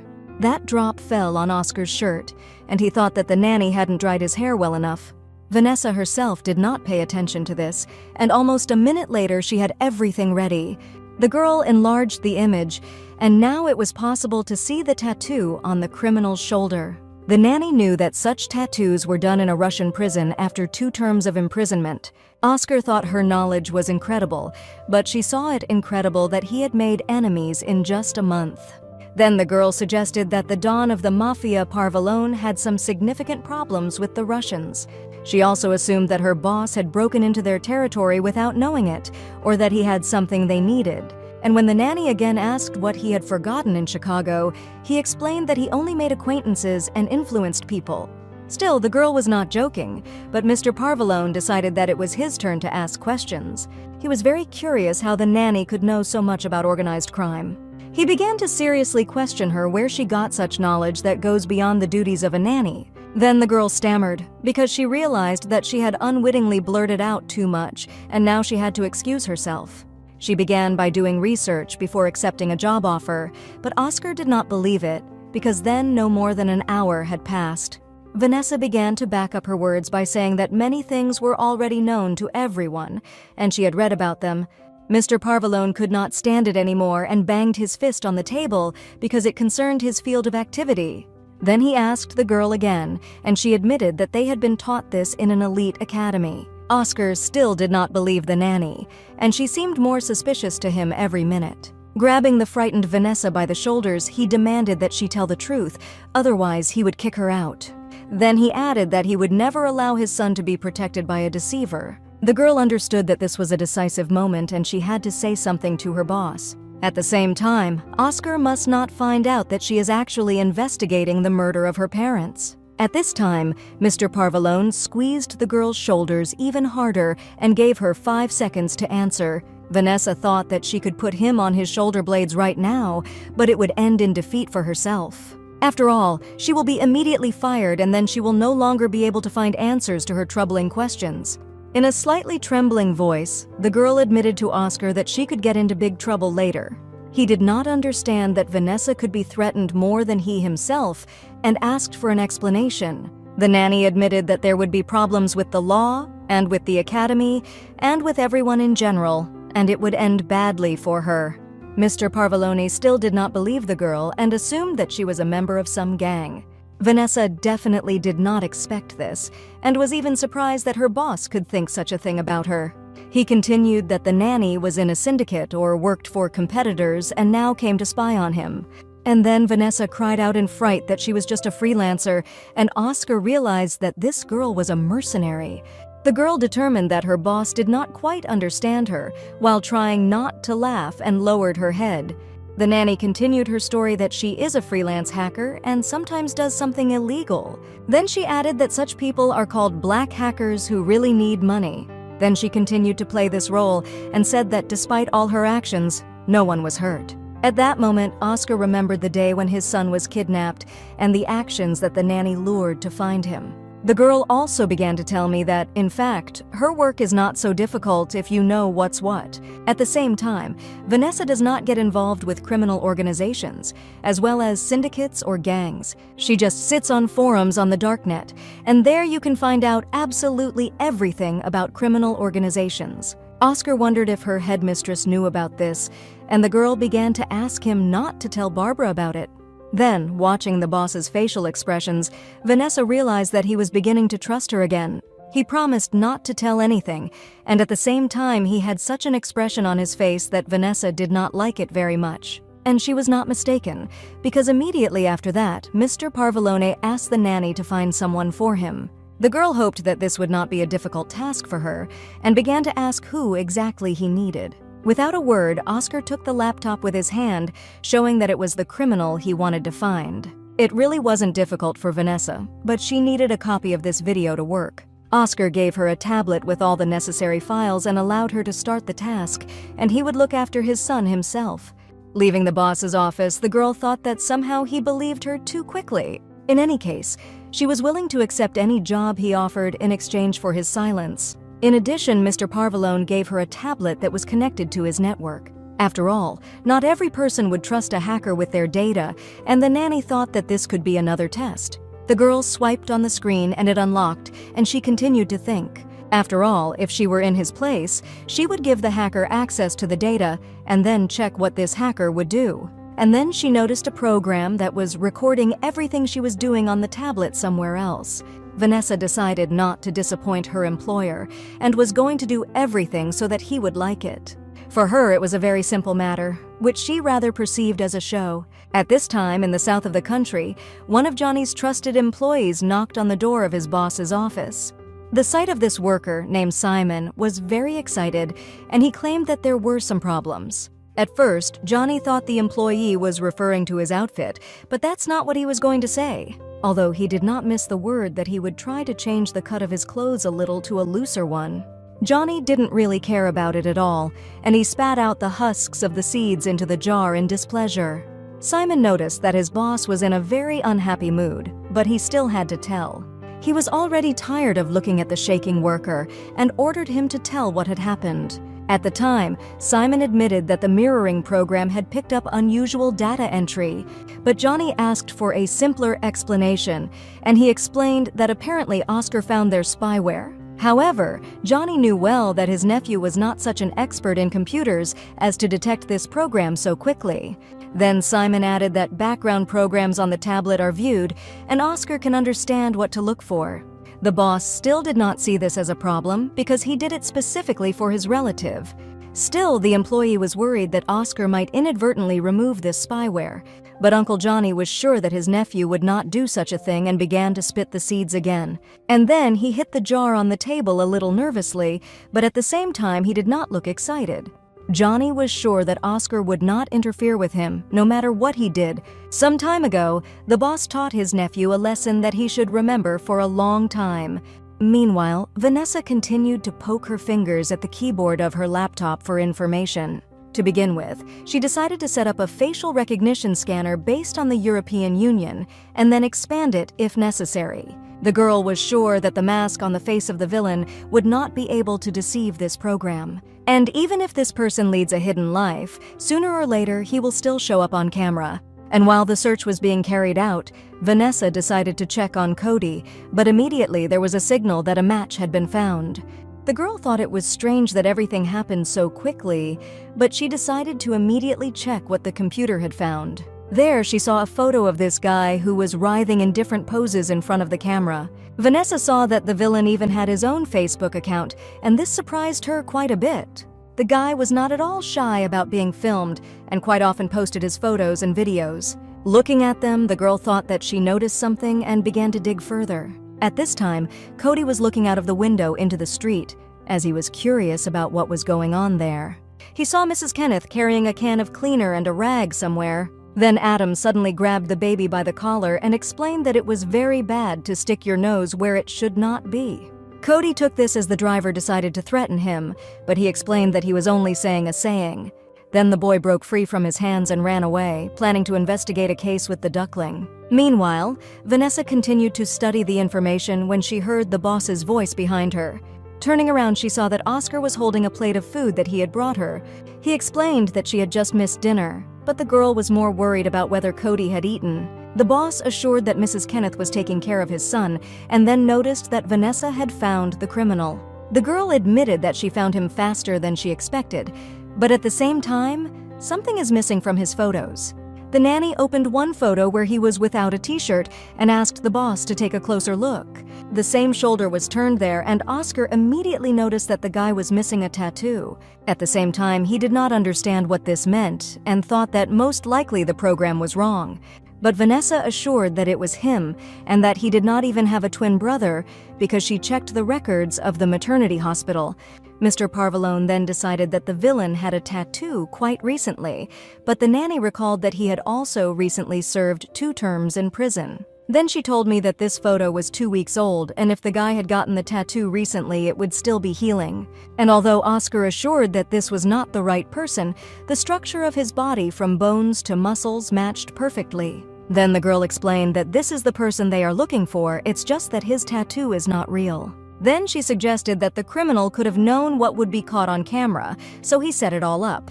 In addition, the villain turned his head, but his shoulders did not, as if he was deliberately showing off his tattoo. Then Mr. Parvalone realized that this man had deliberately pushed him to go to the gang. But that wasn't all Vanessa found. She revealed that the guy was born in the city of Tijuana, in northern Mexico. Oscar realized that this was the work of the Mexican group, with whom he had almost finished negotiating. This upset him very much, and now he perceived him as two-faced scum who definitely should not be trusted. He then asked Vanessa to track his location, which was very easy for the girl to do.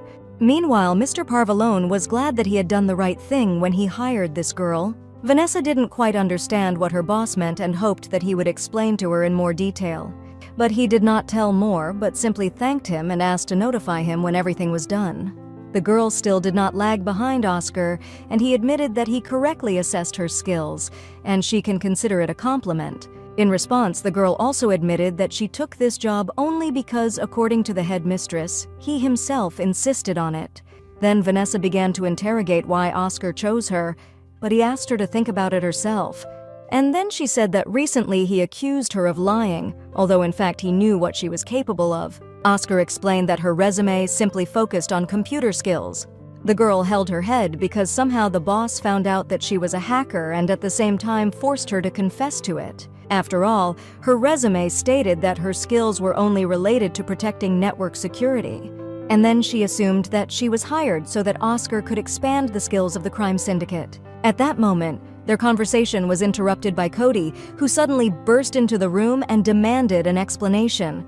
The boy wanted to know what was going on, but the adults assured him that nothing bad had happened. However, the boy did not believe their words, and this upset him very much. He even threw the duckling to the floor. Then he began to ask again why Adam did not let him outside, and the maid went with bleach to the central gate. In addition, there are now 2 guards on duty at the back door of the house instead of 1, which was not the case before. Cody also realized for sure that these two were whispering here and again demanded that they explain everything to him. Oscar explained that Adam just keeps the baby clean, and the second guard is being trained. In addition, Mrs. Kenneth always cleans something, and he once again discussed her duties with Vanessa. The girl understood everything that the boss said, but she did not like the way he spoke about her. But Mr. Parvalone had already taken his son in his arms and added that it was the duty of the nurse to protect him above all. Oscar then turned to the nanny and asked her to confirm all the words he had said to his son. The girl remembered Barbara's admonition that first of all she must take care of and protect the child and obey her superior. And now, as much as she wanted to add something, she remembered not to break the contract. She should also act if there is a threat to Cody, and now she has confirmed the words of the chief. Vanessa had to protect the boy, even if it played into the hands of his father. Of course, she didn't quite like the situation right now, but she thought of Cody first. And the elite nanny was ready to protect him or anything, making every effort to do so. At the moment, she tried not to pay attention to the fact that Oscar could take advantage of such opportunities. Left alone, the girl got back to work and sat at her laptop until late at night. When everything was ready, she went to the chief's office and knocked softly on the door.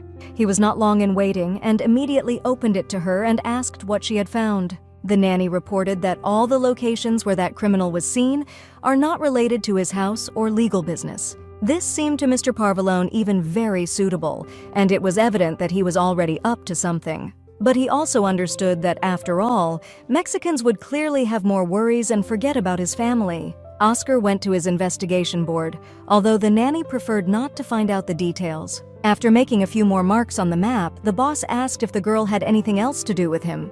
Vanessa wanted to coordinate drawing classes for Cody with him the next day. She believed that the boy had talent and he needed to develop, so Oscar decided to send Adam with them. Vanessa had thought they would take the train, but Mr. Parvalone insisted on his decision.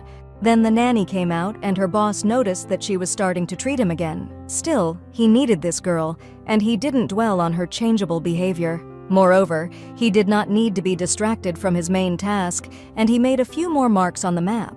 The next morning, Vanessa went to the kitchen to cut an apple for the little pupil. Presently, Mr. Parvalone appeared, who wanted to ask Mrs. Kenneth to make him coffee. But he did not find her on the spot, and instead of her, Vanessa was in charge of the kitchen and decided to make him a drink herself.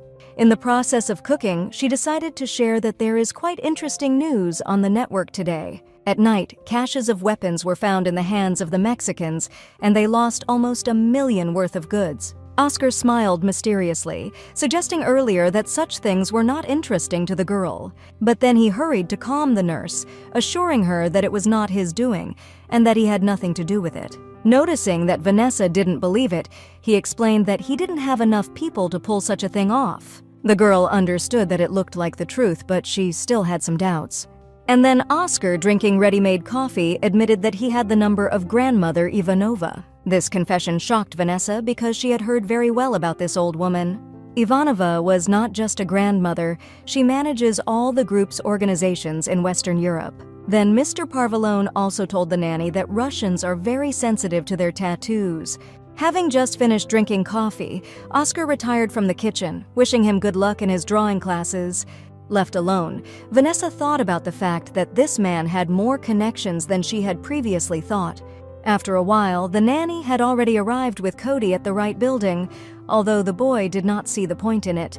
He believed that he could draw at home, but the girl hoped that here he would be able to find new friends. But Cody didn't think he needed friends at all, but Vanessa insisted on giving it a try first. Soon they found themselves between other people who simply admired the boy's costume, and they thought about the girl, judging by the uniform, that she was from Britain, and she must have been sent here on purpose. Vanessa, meanwhile, advised the boy to be polite to everyone, although he thought that the world would not be kind to him in return. At this moment, the girl even thought that by this act she doomed innocent children to meet him. And as soon as Cody got into the crowd of kids, they immediately began to wonder who he was and whether he was at church or at a party. The boy decided that the children thought so, judging by his outfit, but the costume is not necessary only for parties. He then proudly said that he wore a costume so as not to tarnish the honor of the Parvalone family. Then another boy named Clark came up and asked the others not to molest the new boy. He himself handed the boy an apron, which he must put on so as not to get dirty. Cody carefully examined little Clark's outfit and thought that his father was a sailor. He objected and replied that his dad works as a dentist, who is also one of the best. Then Cody asked how this boy supported his father's endeavors. He, without even hesitation, showed his smile and admitted that he brushed his teeth very well. At this time, a teacher turned to the children, who offered to draw something for their parents today. After the lesson, Cody met with the nanny again, who immediately became interested in how his first lesson went. The boy only muttered in a displeased tone that he would have to return here next week. He explained that Clark needed to be trained to work with shadows and suspected that he was colorblind.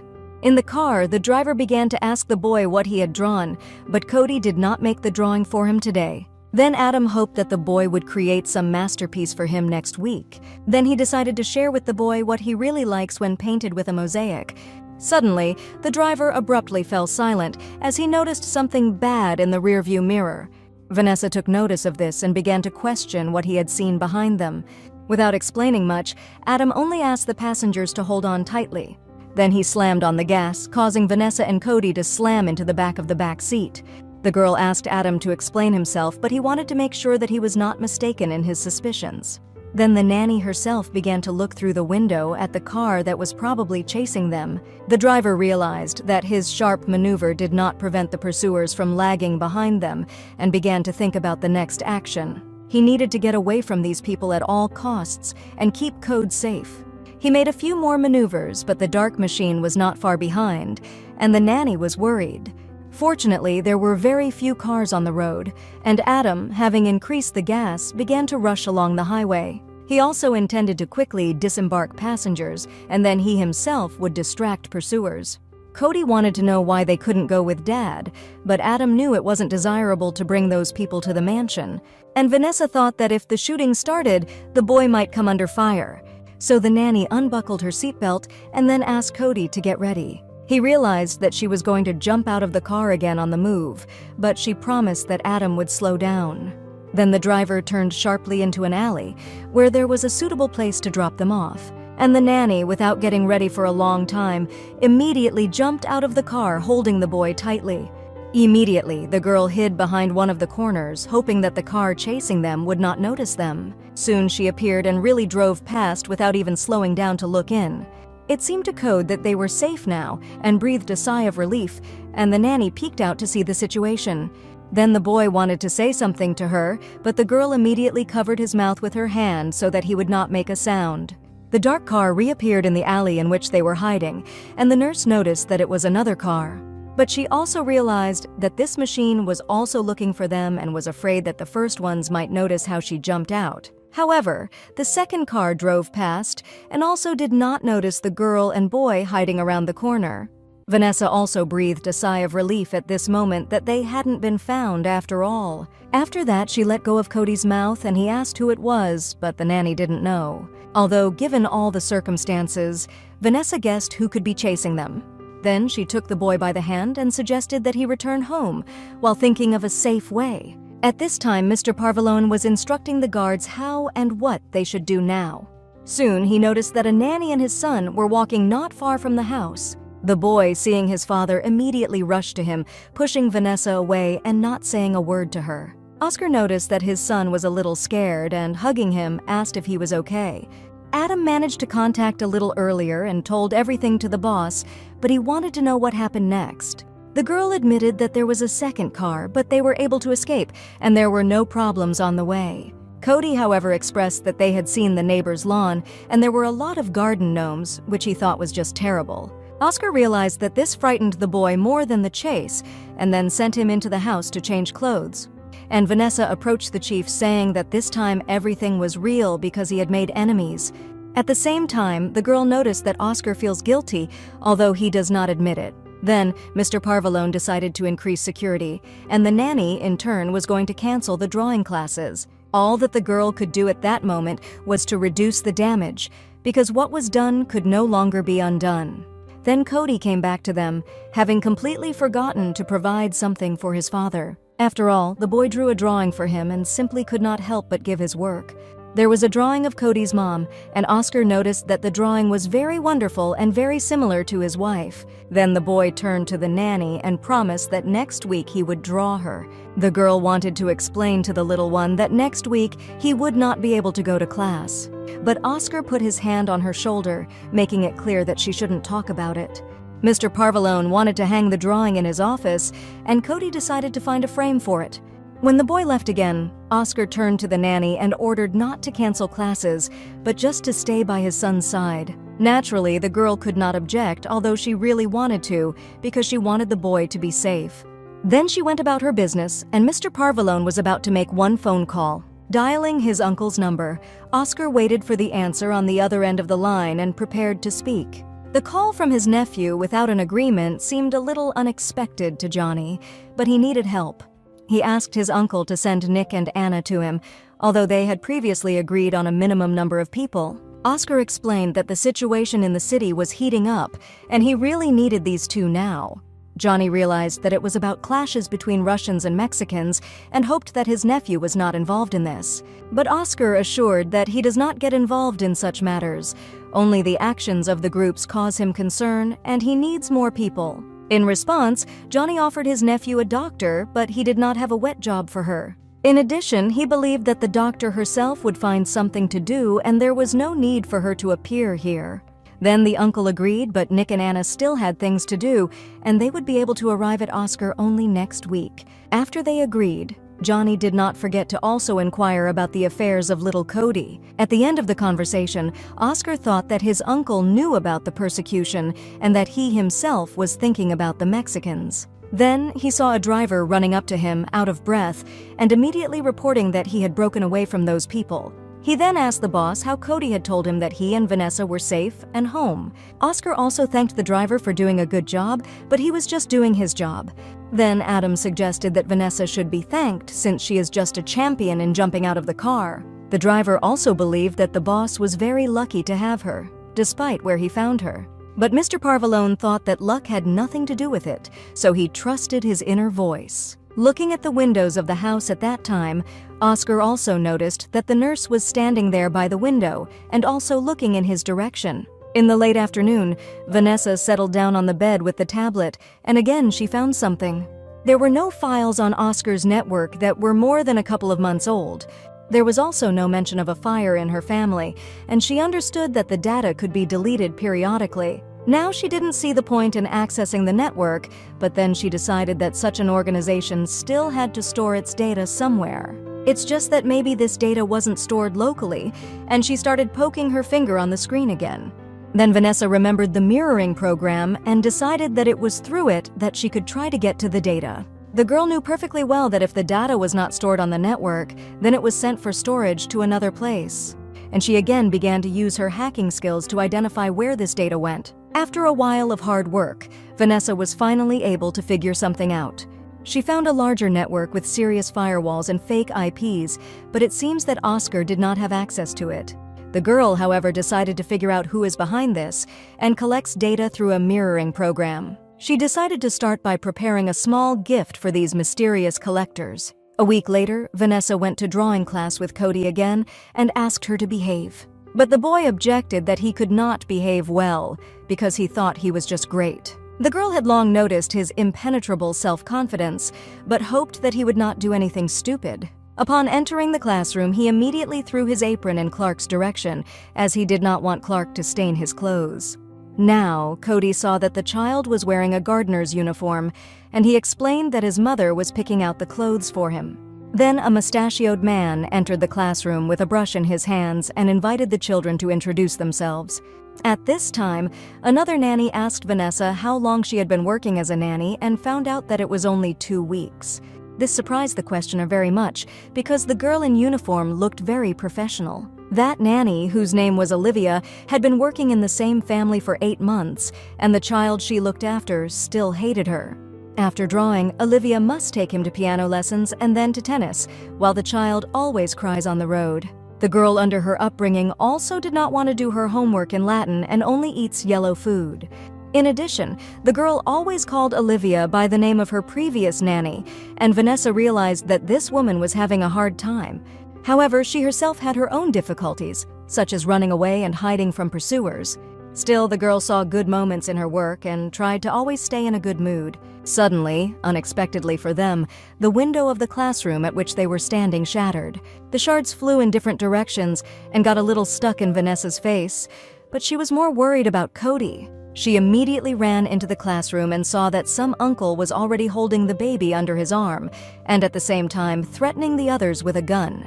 The other children were very frightened and immediately burst into tears because they were still too young for this. Vanessa was not at a loss and began to gain momentum in order to knock down this villain who dared to do this. But he, noticing the approaching Nanny, ordered her to stay where she was, otherwise the boy would suffer. The girl stopped, but still asked him to let Cody go, and then he wouldn't be in too much pain. The boy himself at that moment shouted in the direction of the Nanny, as if cut, realizing that she herself could suffer. He noticed something, and at the same moment a shot rang out, and blood immediately flowed on Vanessa's arm. This was the same Olivia who decided to figure it out in her own way and get a professional nanny out of the way. Then she fired again, and this time Vanessa fell to the floor, stopping her movement. The man and the boy decided to get out of here as soon as possible, and Cody shouted to the Nanny, thinking that she was dead. Olivia caught up with the villain and offered to retreat through the back door so that the driver of this family would not see anything. At this moment, Vanessa began to come to her senses, but she felt that her head was spinning a lot. Getting up, she wandered down the corridor, leaning against the wall, and even in this state, she tried to find Cody. Then Adam appeared, who heard the shots and managed to pick up the girl in his arms when she almost fell. He asked where Cody was, and then noticed that the Nanny had been shot and decided that the bleeding had to be stopped first. Vanessa thought it was a scratch and then took out a phone on which a beacon indicated the location of the child. Now he was underground next to the river, and the driver offered to send the geolocation to Mr. Parvalone right away. Adam was also already wrapping the Nanny's hand with a bandage, but she suddenly came to her senses, not wanting to wait for her boss to arrive. She decided to immediately rush to find Cody, asking Adam to catch up with her later. The driver still asked her to wait, but she was already rushing to the tunnel, which was very close. Vanessa also knew that she would get there much faster on foot because she couldn't wait to get to Cody. Soon she reached the right tunnel, but a lattice gate blocked her way. In addition, they were locked with a massive old rusty lock, which made the task even more difficult. But the girl decided to check how much strength she had and immediately kicked this lock.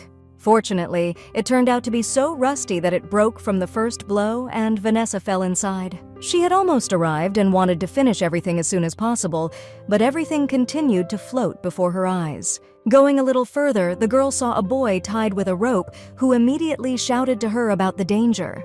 Immediately, the man who took the boy away appeared and again began to wave a gun in the face of the girl, but she decided to use her skills without further ado and immediately grabbed his hand. Then she grabbed the limb even tighter, and with her other hand she pressed the hand and intercepted the pistol.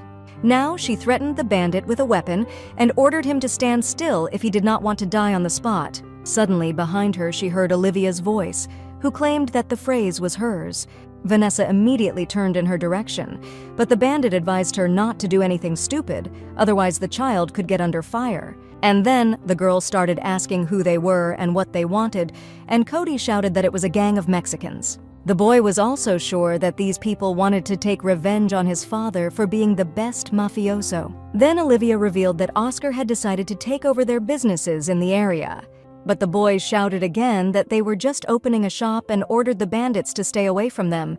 Then his father's voice was heard, who thought his speech was just excellent, and everyone immediately turned in the direction of Oscar. He did not come alone. Nick and Anna were standing next to him, and now they decided to figure everything out on their own. Vanessa hadn't seen these people yet, and she asked Mr. Parvalone who they were. At the same time, the girl noticed that these people look like professionals and know their business well. Anna innocuously criticized that they got into a mess on the first day of their arrival and prepared to fight. And Nick noticed Cody, whom he considered his favorite little mafioso, and made a little fuss in his direction. Mr. Parvalone only expressed that he missed the two men very much and what their temper and habits were. Then the villain began to yell that they should all go back to their south since this city was already occupied. But Oscar doubted this because they could not even save their weapons depots. Vanessa watched them and noticed that her boss was trying to infuriate the bandits. And then Olivia interjected her word that despite the fact that the gang is now on Oscar's side, sooner or later they will also change their minds. And Cody just shouted again that they would do what they wanted, and this bandit would see what would happen to their enemies. After that, Olivia tried to threaten the little one, but Vanessa immediately stood up, claiming that she would not do anything. She realized that they did not intend to shoot to death, otherwise they would have finished her off as soon as she entered. Then Vanessa realized that this place was their main base, and they didn't expect to find her so quickly. But after the loss of so many caches, it is also not profitable for them to start shooting here, since the police will be able to identify them immediately. At this time, Nick and Anna whispered how smart Vanessa was, besides, Oscar had already told them about it. The bandit Olivia, still not going to tolerate such an attitude, and ordered the nanny to be silent. And Mr. Parvalone, who was watching this conversation, decided to make his proposal. He suggested not resorting to guns and settling everything like civilized mafiosi. Nick noticed that there were only 4 of them against 8, despite the fact that they had an injured nanny. Anna even called it cowardice, but Olivia did not want to be a fool and asked them to be the first to lay down their arms. Vanessa thought that in such a situation, it was really better to do so because she did not want Cody to be hurt. Mr. Parvalone holstered his pistol and put the safety catch on it, and the bandit who stole the baby was sure that they would be able to lay these people down with their bare hands. Immediately, Olivia ordered the others to quickly deal with this group, and they immediately rushed into a fight. At this time, Vanessa, who wanted to take Cody away from danger, grabbed him again and jumped with him to the side. While she kept the boy under her care, the others had already started a merciless fight. Mr. Parvalone and Anna showed themselves quite well from the first blow, not giving the opponents any chance. Nick also did not lag behind in his skills and deftly used techniques on the bandit Olivia. At this time, one of the Mexican bases headed towards Vanessa, and she prepared to fight back despite being wounded. As soon as he came closer, the girl immediately warmed him with her leg and he fell to the ground from the blow. But she understood that this was not enough and stepped on the bandit with all her might, pressing him harder to the floor. At this time, Oscar and his assistants continued to deal with the rest of the bandits, who turned out to be not weak. The nanny decided that it would be safer for the child to carry him away from here and immediately put him on her back. And immediately another bandit flew in front of her nose, who was well treated by Nick. Before Vanessa had time to reach the exit, everyone from the Mexican group was lying on the ground, immobilized. Cody immediately jumped down and ran over to his father, still praising him for doing so quickly. At this time, Nick came up to Vanessa and noticed that she, as for a nanny, fought very well. And to Anna, this girl reminded her very much of someone, but she could not remember whom, and then she wondered if Vanessa had been to Buffalo. The girl tried to answer something, but at that moment she began to spill to the ground, and Nick barely had time to pick her up. He realized that the girl had lost a lot of blood, and Oscar at that time commanded that the bandits should be taken to the annex. Leaving this work to the assistants, he took Vanessa in his arms and insisted that he himself carry her to the car. He really wanted this girl to rest, because he saw that she had done more than the residual. The nanny at that moment was really exhausted and could not resist the request of the chief. The next time she opened her eyes, she saw herself in bed with her arm and head bandaged. At the same time, her whole body ached, and Nick appeared and explained that Anna had sewed up her wound on her arm, but she was still not a doctor. At first, the girl did not understand who Anna was, and he explained that she was his partner, and then he introduced himself. He also knew from Oscar who Vanessa was, who hacked cars and caught bullets. The girl believed that it was just her job, like his, but Nick doubted that their work was the same. But he visited the girl in order to warn her about the need to lie down for at least a day. Vanessa was still worried about Cody, but he was now watching TV with her father. When Nick left, the girl realized that Oscar had decided to increase security after all, and apparently he was well acquainted with these guys. Also, the nanny was a little worried that she needed to stay in bed, but she decided not to waste this time. Taking the tablet, she again intended to try to find the entire database through a mirroring program. Soon, she identified a whole network of different devices, security cameras, and personal computers and the like. There were also dozens of accounts, and then she managed to find the main complex in the south. But the girl was still interested in where they stored their data and realized that it could be a deleted archive. Then Vanessa entered the city of Albuquerque into the search bar and began to browse the information. Almost immediately, she saw that this archive contained more than 200 files, which contained a lot of things. This was information about racing, jewelry, as well as gambling and other such things. These files stored deals from several decades, and Vanessa came to one conclusion. Looking at all this, the girl realized that her parents were also mafiosi, and this somehow did not particularly please her. Of course, she guessed that her parents were criminals who, apparently, were money launderers. They ran cash through casinos and horse races and sent jewelry to the black market. But then, at some point, all their affairs went awry, and this had sad consequences. Then Vanessa decided to narrow down her search in order to find the information she needed as soon as possible. But suddenly the screen went dark, and instead of an image, a warning sign appeared on it. The girl realized that someone had disconnected her from the network, but she did not yet know who and why. She also thought it might have been a hack and decided to get serious about Oscar's cybersecurity. At this time in Albuquerque, a young man surrounded by several monitors noticed her burglary attempt with a good attempt. It was Simon, who was now curious about what the burglar was looking for and how he got into their house. And the burglar, Vanessa, having completed her business and met Julia, asked where Oscar's new people were. She reported that they were in the kitchen, and Nick and Anna were just discussing further plans. When the nanny came in, Anna was a little surprised that she got out of bed so early, despite the injury. But the girl couldn't wait to thank them, because without their intervention, Code could suffer greatly. The nanny also expressed gratitude for the shoulder, but Anna assured that they were here for this. Nick also admitted that they were deciding how to avoid similar situations in the future, and Vanessa admitted her mistake when she went back to drawing classes because it was obvious that they could be tracked down. Therefore, an ambush was to be expected there, and it made her a little sad, and the nanny did not want to be so predictable in the future. But Anna hastened to calm her down, reminding her that it was Mr. Parvalone himself who had decided to continue his studies. And Nick added that now that they were here, Vanessa didn't need to cover for him anymore. After that, the girl wondered how long these two had been working for Mr. Parvalone. Anna immediately shared that they were on the same team with him even before he became the Don's right-hand man. The guy also added that Oscar made them his representatives before he was sent to Chicago. Vanessa was a little surprised when they told her that Mr. Parvalone had become a deputy only a year ago. Devushka remembered that his wife had just disappeared during this period, and then he was immediately appointed deputy. The nanny thought it was a rather strange coincidence, but Anna advised not to tell anyone else about it.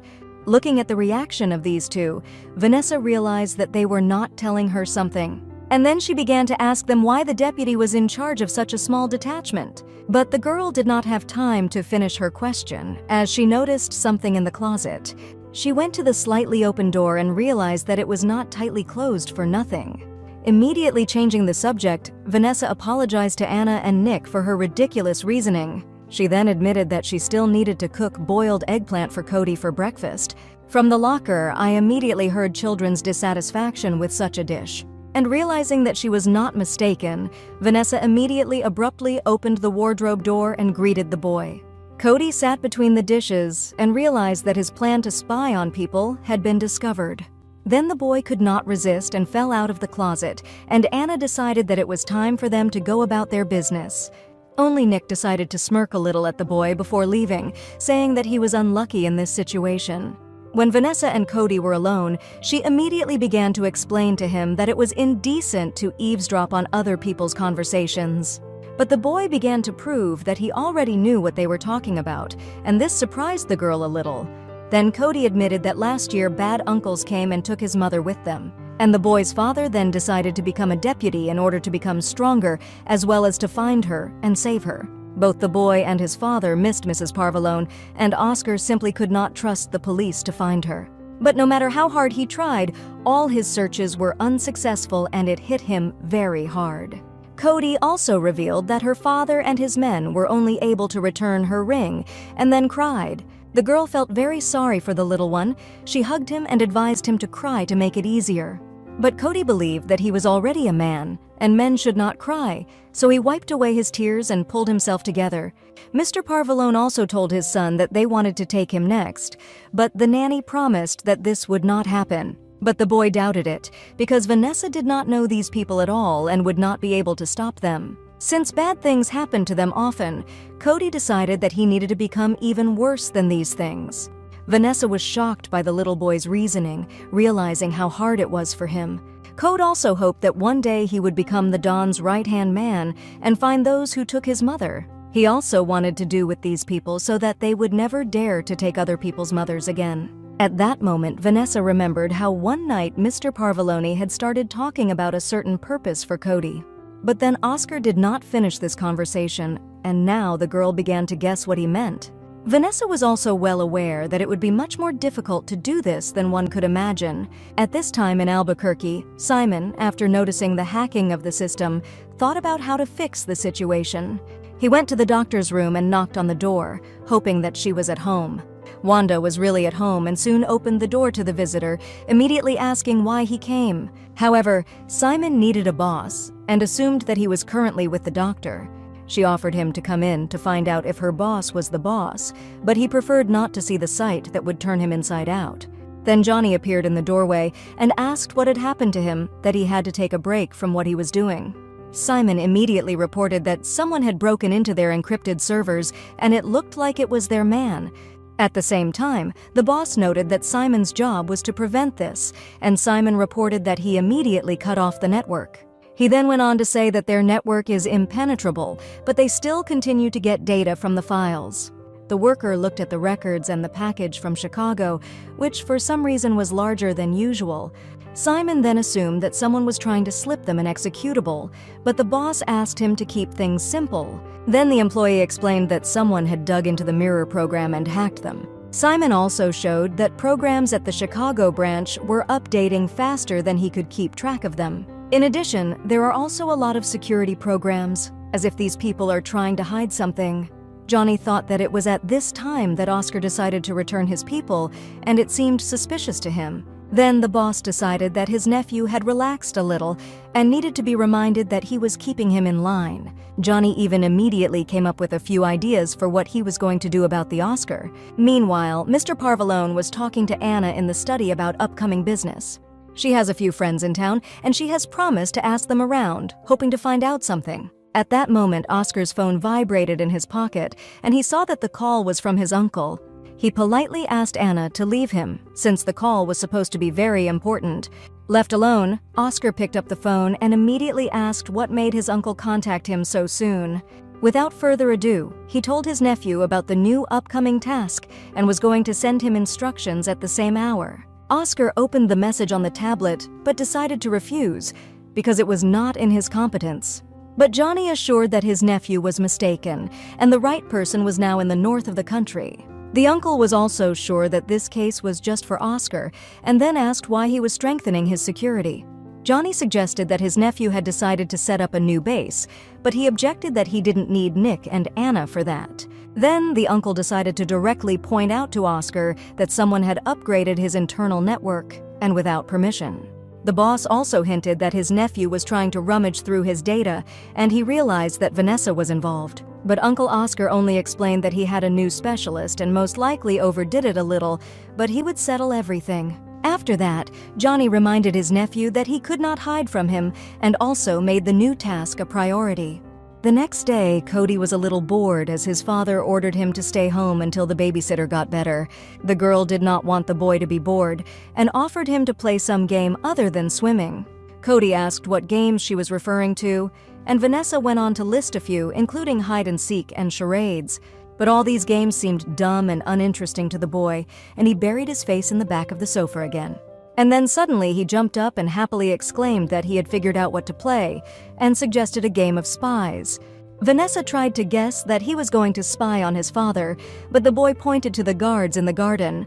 They were building something there, but Cody was sure that these people were up to something and led the nanny with him to the window. In the street, several workers were running around with boards and shovels, and there was nothing to indicate that they were doing anything suspicious. But the boy was sure that he was right and hoped that the nanny also wanted to find out what the workers were doing. Vanessa agreed, and Cody was happy about it and then added that they would need ninja masks to play. Soon they were hiding down the corridor with balaclavas on their heads, trying to step very quietly and unnoticed. Then Mrs. Kenneth passed them and promised that no one would find their bodies if she found out that they had been in her room. Then the nanny and the boy crept up to the window, and Cody saw a pile of wood, as if people were building something. Vanessa looked around at the initial structure and suggested that it might be a shed for garden tools.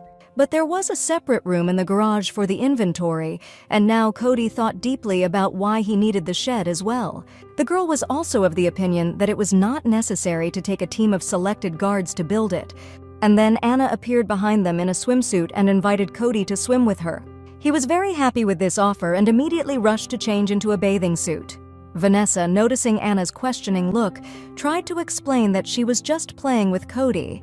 But she, in response, only advised the nanny not to get involved in this, and also not to ask unnecessary questions. Then Anna notified the nanny that Oscar wanted to see her, and she herself would look after the boy for the time being. The girl decided not to keep Mr. Parvalone waiting, and very soon she knocked on the door of his office. He opened it for her at once and invited her in, but he seemed too polite to her. At first, Oscar asked how her shoulder was, and she reported that everything was fine, and the bullet did not hit the bone. Her boss then thanked her for keeping her promise to protect Cody, even at the cost of her life. But the girl actually did it instinctively and without hesitation because, first of all, Cody was just a child. Then Vanessa realized that the conversation was gaining a domestic character and asked what her boss wanted from her. Oscar did not hesitate and asked the girl to find another person for him, and this was important to him. Vanessa immediately assumed that a new threat had arisen and immediately looked through the window at Cody in the pool. But Mr. Parvalone did not mean his son. This time he needed to find a person, and he handed the nurse a photograph. Looking at the face of the man in the photo, Vanessa noticed some resemblance to Oscar. It was his cousin, and Mr. Parvalone assumed he was in danger and added that the case had nothing to do with Cody. Now he just asked the nanny to do him a favor, although she had somehow promised herself that she would not help unless it concerned the boy. But looking at the expression on the boss's face, the girl noticed that he was worried quite sincerely. And Vanessa decided to agree, since it could help someone, but she said that it would help only once. But this was enough for Mr. Parvalone, and he immediately thanked the girl quite politely for her help. After a while, Vanessa studied with Cody again, and this time she conducted chemical experiments, creating a volcano. The boy wondered why it exploded, and the nanny explained that it was possible with the right combination of reagents. Cody remarked that it reminded him a lot of Nick and Anna, who he also thought were quite explosive. Then Nick himself came in with Oscar and added that he could be dangerous without his partner. Mr. Parvalone was about to leave, but before that, he needed to talk to Vanessa. The girl immediately understood what the boss wanted to ask her and took off her rubber gloves. Then she took a small piece of paper from her pocket and handed it to Oscar, indicating that it was the information he needed. The girl also added that this man is now in St. Louis, for which the boss thanked her. Immediately, he commanded Nick to get ready, because he had to leave in 10 minutes. Then Oscar leaned over to his son and promised that when he woke up in the morning, he would see his father returning. The boy asked what was wrong in St. Louis, but his father did not say anything special, but only asked not to blow up the house. Cody joked that it was the kitchen, but that should be discussed with Mrs. Kenneth, and his father had asked him not to go to the garden while there was construction. At that moment, Vanessa looked out the window and saw that the shed looked like it had been completed on the outside, but work was still underway inside. She saw that a lot of earth was being taken out of there and suggested that perhaps this was due to the deep foundation. Vanessa also realized that she was unlikely to be able to understand what was going on in this house at all. Then she noticed that Cody was about to drop the reagent into the volcano and shouted at him to put on his goggles. Late in the evening, Mr. Parvalone's car had already reached St. Louis, and soon they were in the right place. Nick assumed that the man must be in this place now if his daily routine was correct. But Oscar was sure of this, but Nick still asked the boss to be careful because he himself was not yet sure of Vanessa. Soon, the car they had been waiting for drove up to the parking lot where they parked. Adam turned to his boss and confidently said that this was exactly the right person, and then asked if future action was necessary. But Mr. Parvalone only calmly ordered the driver to open the trunk, and he got ready. Half a minute later, Oscar was already meeting Richard, his cousin, who was surprised, not understanding how he was found. The boss explained to him that he could never hide from his family, and then he and Nick captured his cousin. Richard begged to be let go and do nothing, and that he never wanted to have anything to do with Parvalone. But Oscar did not listen to him, but only stuffed him into the trunk, although he continued to say that it was not too late to let him go. But Mr. Parvalone really couldn't do it, even if he wanted to. He was only following orders. Leaning over the closed trunk, Oscar wondered for a moment if he was doing the right thing with his relative. His thoughts were interrupted by Nick, who asked him to hurry up because someone could notice them, and they did not need unnecessary problems. Mr. Parvalone continued to stand over the trunk for a while, thinking about what would happen next. And then he did agree that it was time to go, but he just didn't want to break the promise he made to his son. A few more hours passed before Mr. Parvalone's car drove up to his mansion again. At this time, Vanessa was still awake, as usual, sitting at her laptop and heard a car pull up. Looking out the window, she noticed that this time, the driver had not dropped Oscar off in front of the main entrance, as usual. And at this time, Adam and Nick had already taken Richard, kicking wrapped in a blanket, out of the trunk and were going to hide it. It was quite dark outside, and the girl could only see the bundle that they were taking to the barn. It still seemed strange to the driver that Mr. Parvalone was going to keep the kidnapped man in his backyard, and Vanessa tried to see what they were doing at such a late hour, thinking at first that they were just working. Suddenly, she felt someone's hand on her shoulder and even shuddered from the surprise. And then the nanny immediately had a reflex. She turned sharply, grabbed the hand that was on her shoulder and tried to twist it. At the same moment, the girl saw that Mr. Parvalone was standing in front of her, whom she unexpectedly called simply by name. However, she apologized, and he began to interrogate what she was doing there, and she explained that she decided to check because she heard a suspicious noise. But Oscar noticed that the only thing that arouses suspicion in this situation is herself. Then his tone softened, and he assumed that the girl was just awake for some reason. Vanessa immediately apologized because she did not want to disturb him and asked to go back to bed. She understood that she could get under the hot hand of the boss, but he just let her go and wished her good night. Locking herself in her room, she propped up the door with her back and was even a little out of breath from the fact that Oscar sometimes came too close. But then she calmed down a little, and when she lay down, she remembered his wishes to sleep peacefully. Only now, even if she wanted to, she still wouldn't be able to sleep until she realized what was happening. The next morning, Vanessa visited Cody's room and cleaned it up a bit, gathering art supplies. Then, with this box, she went to look for the boy himself in order to offer him to draw again. In the corridor, the nanny met with a girl she did not know, who realized that the poor thing was uncomfortable with a bandaged arm and offered help. And while Vanessa was looking at the guest, she also admitted that she had come to visit the patient. At first, the nurse thought that this doctor had come here because of her hand, although Oscar did not tell her anything about it. Wanda chuckled and explained that Vanessa misunderstood her and that she was actually going to another patient. She even looked at the nurse in such a way that something frightening and warning was reflected in her eyes. However, Vanessa decided to first inform her employer about her arrival before letting her in. But then Anna appeared on the horizon, as if she was waiting for a guest, and said that she would solve this issue herself. Then the girls greeted each other, and the nanny realized that they already knew each other well. Anna approached Vanessa and asked her to go check on the boy, assuring her that she had everything under control. At this time, Mr. Parvalone was again thinking in his office, looking at the syringe that had been prepared. Soon the door opened and Nick told the boss that the long-awaited guest had already arrived and was waiting. This news pleased Oscar a little, as he did not want to wait long and decided that it was time to proceed with the next step. Anna invited the guest to follow her and led her across the house to take the key to the barn from the master. Approaching the door, a member of his group began to knock on the door and immediately said that the doctor had arrived. In a nearby room, Vanessa heard someone in the hallway trying to get through to her boss. She decided to find out that this was happening and cautiously looked out the door when she saw Anna and her guest there. Noticing the babysitter's behavior, Cody also decided to ask what was going on, but Vanessa did not let him go outside. When the girl closed the door again, the boy became curious why Anna couldn't get into his father's office, which should be there. Vanessa thought that there was truth in the baby's words and realized that these people were up to something. Code began to rush out the door again, wanting to check the situation, but the nanny wouldn't let him in, assuming it might get him into trouble.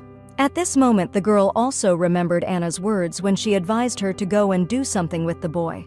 Vanessa knew now that she was trying to imply that she should stay away from all this, and in order to distract the boy, the nanny offered him to make a beautiful card for his dad because tomorrow is his birthday. Anna could not get through to the boss because at that time he went down to the barn and asked Nick to give a signal if anyone appeared.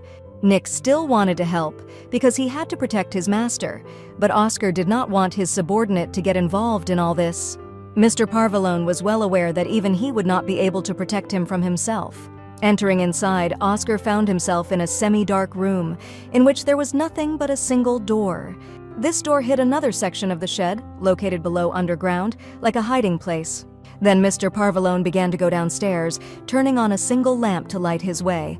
Down there sat Roger tied up, his mouth also taped shut, and when he saw his cousin, he tried to say something. However, the tape made only an incomprehensible moo, and Oscar did not want to hear anything from his cousin now. He only came closer to the prisoner and only asked him for forgiveness for how things had turned out this way. Approaching Roger from behind, Mr. Parvalone added that in this situation, no one could escape, not even his cousin.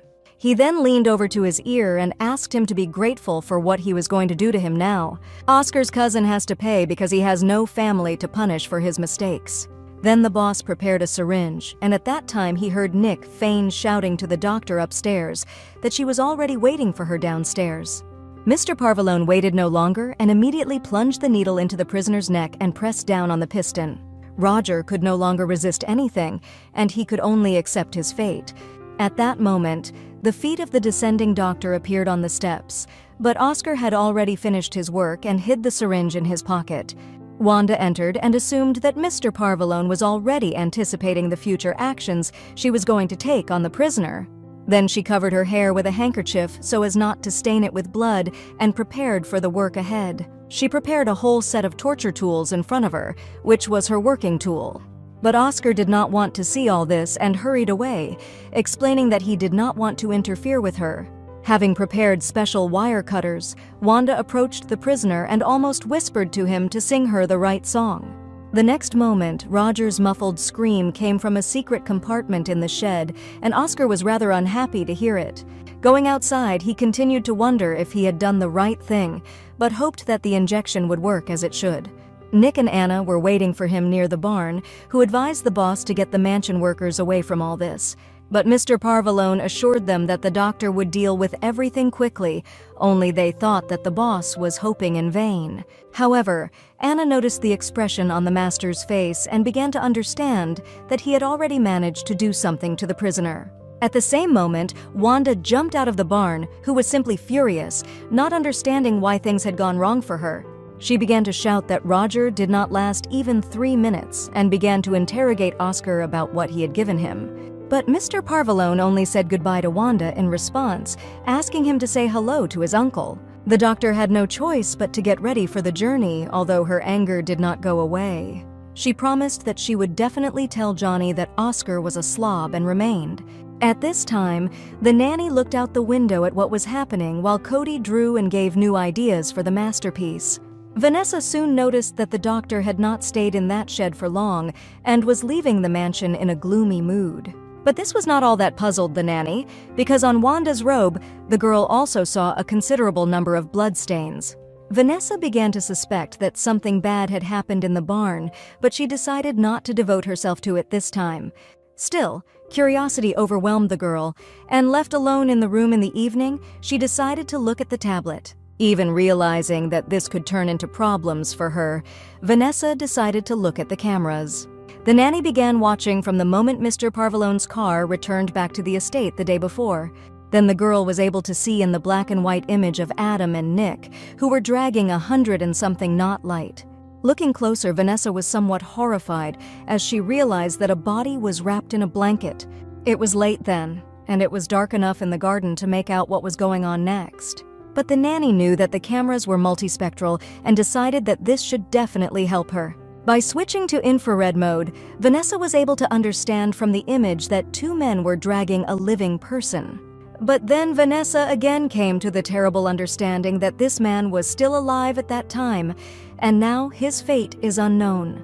Then the girl remembered that the doctor had left after lunch, and that night they could again carry the body.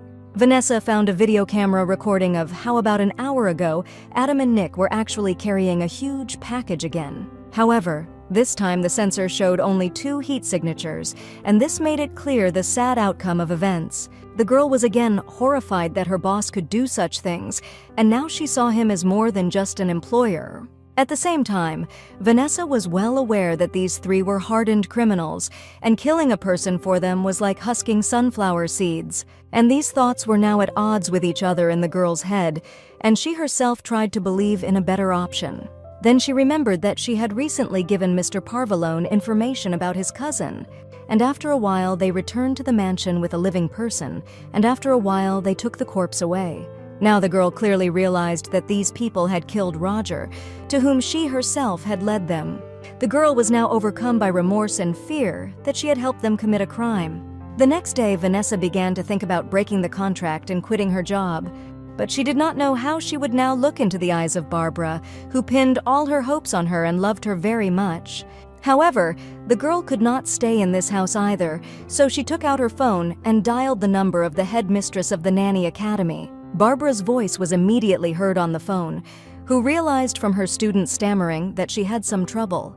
Then the headmistress began to offer to send another nanny to that mansion, but Vanessa objected. The girl began to wonder what would happen if she terminated the contract early, while hoping that another nanny would not be sent here. Barbara began to explain that if their agent did not find a suitable reason, it would be extremely difficult to reach a compromise with the employer. At the same time, the headmistress perfectly understood the experiences of her pupil and wanted to help her somehow. She also explained to Vanessa that if she wanted to return home, no arrangements would prevent her from doing so. The girl hoped that she would be able to separate work and personal life, but it turned out to be too difficult to do, and she got confused. Barbara at first thought that she was in danger for the child, but that was not what Vanessa meant. The nanny did not admit to the murder, but explained that, in her opinion, she herself is doing things that make her job less safe. Then the headmistress suggested that she would talk to the employer herself and try to eliminate everything that interfered with work. When Vanessa heard this, she was frightened and begged Barbara not to do anything like that. The director listened and asked the girl to think carefully and inform her about her decision the next day. She was ready to accept any decision she made, then added that everyone at the academy missed Vanessa. After the conversation, the nurse went to the kitchen where Mrs. Kenneth was already giving instructions to Julia. Noticing Vanessa, who looked like a ghost, she asked her to pull herself together and not be discouraged. Then, Mrs. Kenneth explained that it was all to prepare for the birthday because family members from all over the world would gather. Vanessa offered her help, but Mrs. only asked her to keep the boy away from all this. And then she advised to do something with bags under the girl's eyes so that people would not think that they were overworking here. A little later, Vanessa was already with Cody, who was drawing Dad in a hat and offered to draw him a mustache as well. Then she began to ask what Cody expected from the holiday, and he shared that everyone would come, even Vincent and Lisa. At the same time, the girl understood that it would not be just a holiday, but that on this day the house would be full of all kinds of criminals. She even remembered that tragic night when a fire broke out in her home, because the situation was similar. Also, the girl was tormented by doubts because she never found answers to her questions, but she also wanted to get out of this house. Then she turned towards the boy and she felt even sadder because she promised herself that she would protect him. However, she thought that her presence here only made things worse, and because of her affection for Code, she might find herself trapped. It's just that Oscar can use it, and the girl believed that the best option would be to refuse the job. When Cody had finished the portrait, the nurse offered to read a book, and Mrs. Kenneth came into the room to tell him that it was time to change for dinner. The boy was glad that he would soon get to the table, but Vanessa asked him to take a bath first, to be clean. Mrs. Kenneth, however, pushed the nanny out, saying that she would take care of Cody herself, and the girl needed to prepare. She objected because she did not have elegant clothes, but the maid assured that everything was already on her bed. Entering the room, the nurse noticed the outfit, but she had an important decision to make, and she did not consider the walk at the party to be an assistant in this. Then Vanessa picked up the dress and looked at it, and it seemed very familiar to her. Then she remembered that she had worn exactly the same dress on that tragic day when her parents died. But then the girl pulled herself together, making sure that it was just a dress, and the holiday was quite ordinary. She only had to endure one night, and the next day she could be free from it all. Downstairs in one of the rooms, Vanessa noticed Nick, who was moving a special device over the gifts. He thought it would never hurt to be careful, even though there were only family members here, but that was what made him wary. Nick explained to the girl that each of them benefited from Oscar's death in their own way, and the nanny realized that he was talking in all seriousness. Then she asked where Cody was and found out that he was with his second cousins, and in general today, it was not her concern. The children would be looked after by the other nannies who had come with the children, and Vanessa did not understand now why she was there. Nick explained that the girl was here as a secret guard, but her task was to have fun until dinner was served. Already at dinner, Vanessa was instructed to notice everything suspicious that seemed funny to her in a house full of mafiosi. Meanwhile, Don Johnny was talking to his nephew and told him that the doctor was very disappointed because she had not received anything. But Oscar reminded him that he didn't need her services, and Johnny reminded him that he was the one who gave the orders here. Only the nephew carried out the order, grabbing Roger and waiting for the arrival of the doctor, and there was no question of the prisoner's condition itself. Johnny only sighed heavily because he demanded only unconditional obedience, and his nephew was trying to plot against him. The uncle then hinted more menacingly that he might find a more appropriate way to motivate him. At this time, they noticed how a girl in a red dress appeared not far from them, who went out to breathe fresh air. Johnny immediately began to ask his nephew what kind of new employee he did not yet know about. Oscar called Vanessa and decided to introduce her to his uncle Johnny Parvalone, who also came to the party. He also introduced his uncle to Vanessa as his son's nanny, and who is very well suited for this. The girl hesitated a little because she did not expect to meet so soon with the head of the Mafia, standing above everyone. At the same time, she had already learned that every crime and every terrible act found in the archive led to him. And then Vanessa came to the conclusion that Johnny must be the person who knows about everything that happened that night, many years ago. But she only greeted her politely, and Johnny began to ask where she had been taught, noting that she looked too young for a nanny. The girl wanted to answer but noticed Oscar's look, which showed that she had to lie. And she cunningly evaded the answer, explaining that the uniqueness lies in the fact that all the secrets of the preparation remain undisclosed. Johnny thought the girl was a little cocky, but he assumed that her competence might be behind it. Moreover, the uncle knew how scrupulous Oscar was about his son's safety. Then Johnny decided to call the waiter, demanding that he be served another martini with triple olives. Looking at the main boss, the girl could not understand how he managed to smile after everything he had done. She immediately wanted to leave because she could not look at it for a second and hurried away. At the same time, she could still hear how Johnny thought she was a cheeky girl, different from everyone else. Vanessa could not stay here anymore, despite the contract, the promise to the boy, and so on. Her intention was to leave, perhaps even right now, but then Nick suddenly appeared in front of her. The girl even took her breath away a little, because she did not want to see anyone at that moment. Nick addressed her, informing her that dinner had been served, but the nurse objected, explaining that she was not feeling well. But it seemed that the guy did not care at all and insisted that Vanessa should be present at this dinner.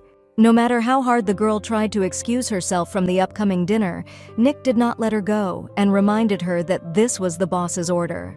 Upon entering the building, Vanessa saw 3 children, including Cody, and strange children were carefully examining their brother's beautiful nanny. The girl noticed that Cody was trying to act like a good host, and he confirmed that he was also showing good places.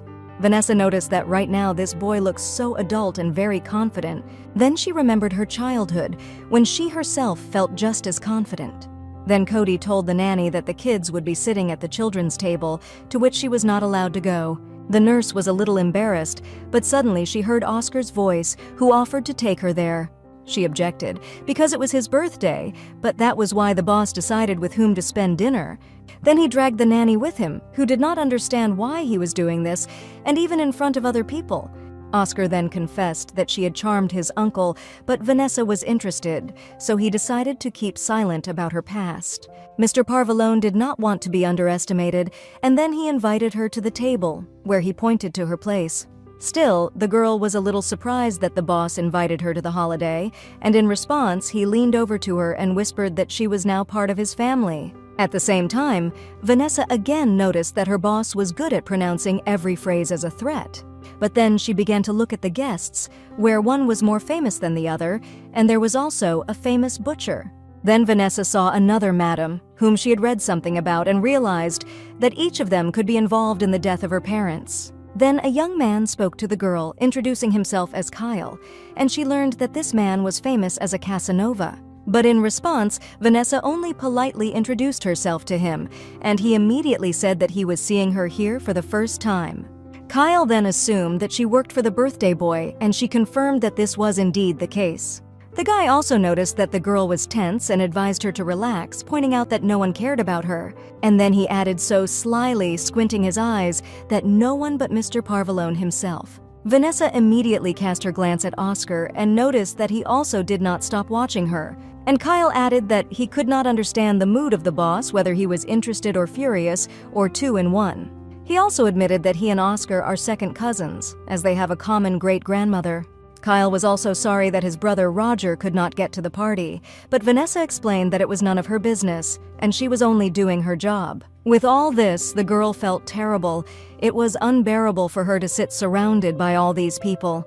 Then she turned her attention back to Mr. Parvalone and did not understand why he did not stop looking at her. She also assumed that Oscar was suspicious of her and thought she was going to do something inappropriate.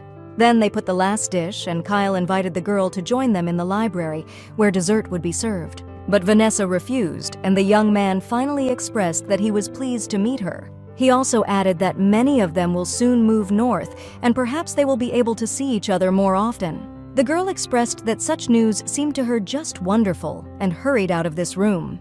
In the hallway, she met Mrs. Kenneth, who asked to take Cody to his room, as he was already tired. Vanessa needed just that, and she immediately took the boy in her arms and went to his bedroom. Cody hadn't had time to taste the cake yet, but the nanny assured him that he would be able to eat this dessert for breakfast. At the same time, the girl understood that most likely it would be the last morning next to this boy. Wishing the little one good night, the girl left his room, while thoughts began to rage in her head again. Closing the door behind her, Vanessa leaned her hands against it and quietly said goodbye to this little tomboy. Immediately after that, she heard the voice of the boss behind her back, who knew that this would happen. She turned sharply, but at that very moment she did not know at all what Mr. Parvalone would say in reply. He later added that she had been on pins and needles all evening, and this was noticed not only by him but also by the others. Then, although he did not know what had happened, he advised the nanny to solve this problem because they could not show their weakness. But the girl cut off that there were none, and then admitted that she was worried that he lied to her. Oscar wondered what exactly he had deceived her about, and the girl took it as something that he had already lied to her more than once. Mr. Parvalone only repeated his question again in a menacing tone about what exactly he had lied to her, and then Vanessa blurted out that she knew about what Oscar had done to his cousin. But immediately the girl covered her mouth with her hand, realizing with horror that she had shaken too much, although she was going to quit anyway. Oscar didn't even deny it, except for her first sentence. He assured that he had never really lied to her. Then the girl was outraged that her boss did not even try to help Roger, although he said that he was in danger. But Oscar did not say that he was going to help him, so there was no lie in his words. Then the girl began to say that he used her, despite the fact that she did not want to deal with his business. And he deceived her in order to get help from her, but Oscar had no choice. In addition, he also reproached the nanny for lying. When he gave the girl access to the network, she promised to check only the necessary files, but she did not understand what this had to do with what was happening. Mr. Parvalone explained that when she started digging under them, she probably thought that no one would notice. Vanessa thought that Oscar himself noticed her actions, but it wasn't him, and he also admitted that he was being watched. Daln, the man said that his uncle does not trust anyone, and everything he does is transferred to the main computer in Albuquerque. Then Vanessa realized that the mirroring program wasn't watching her at all, but her boss.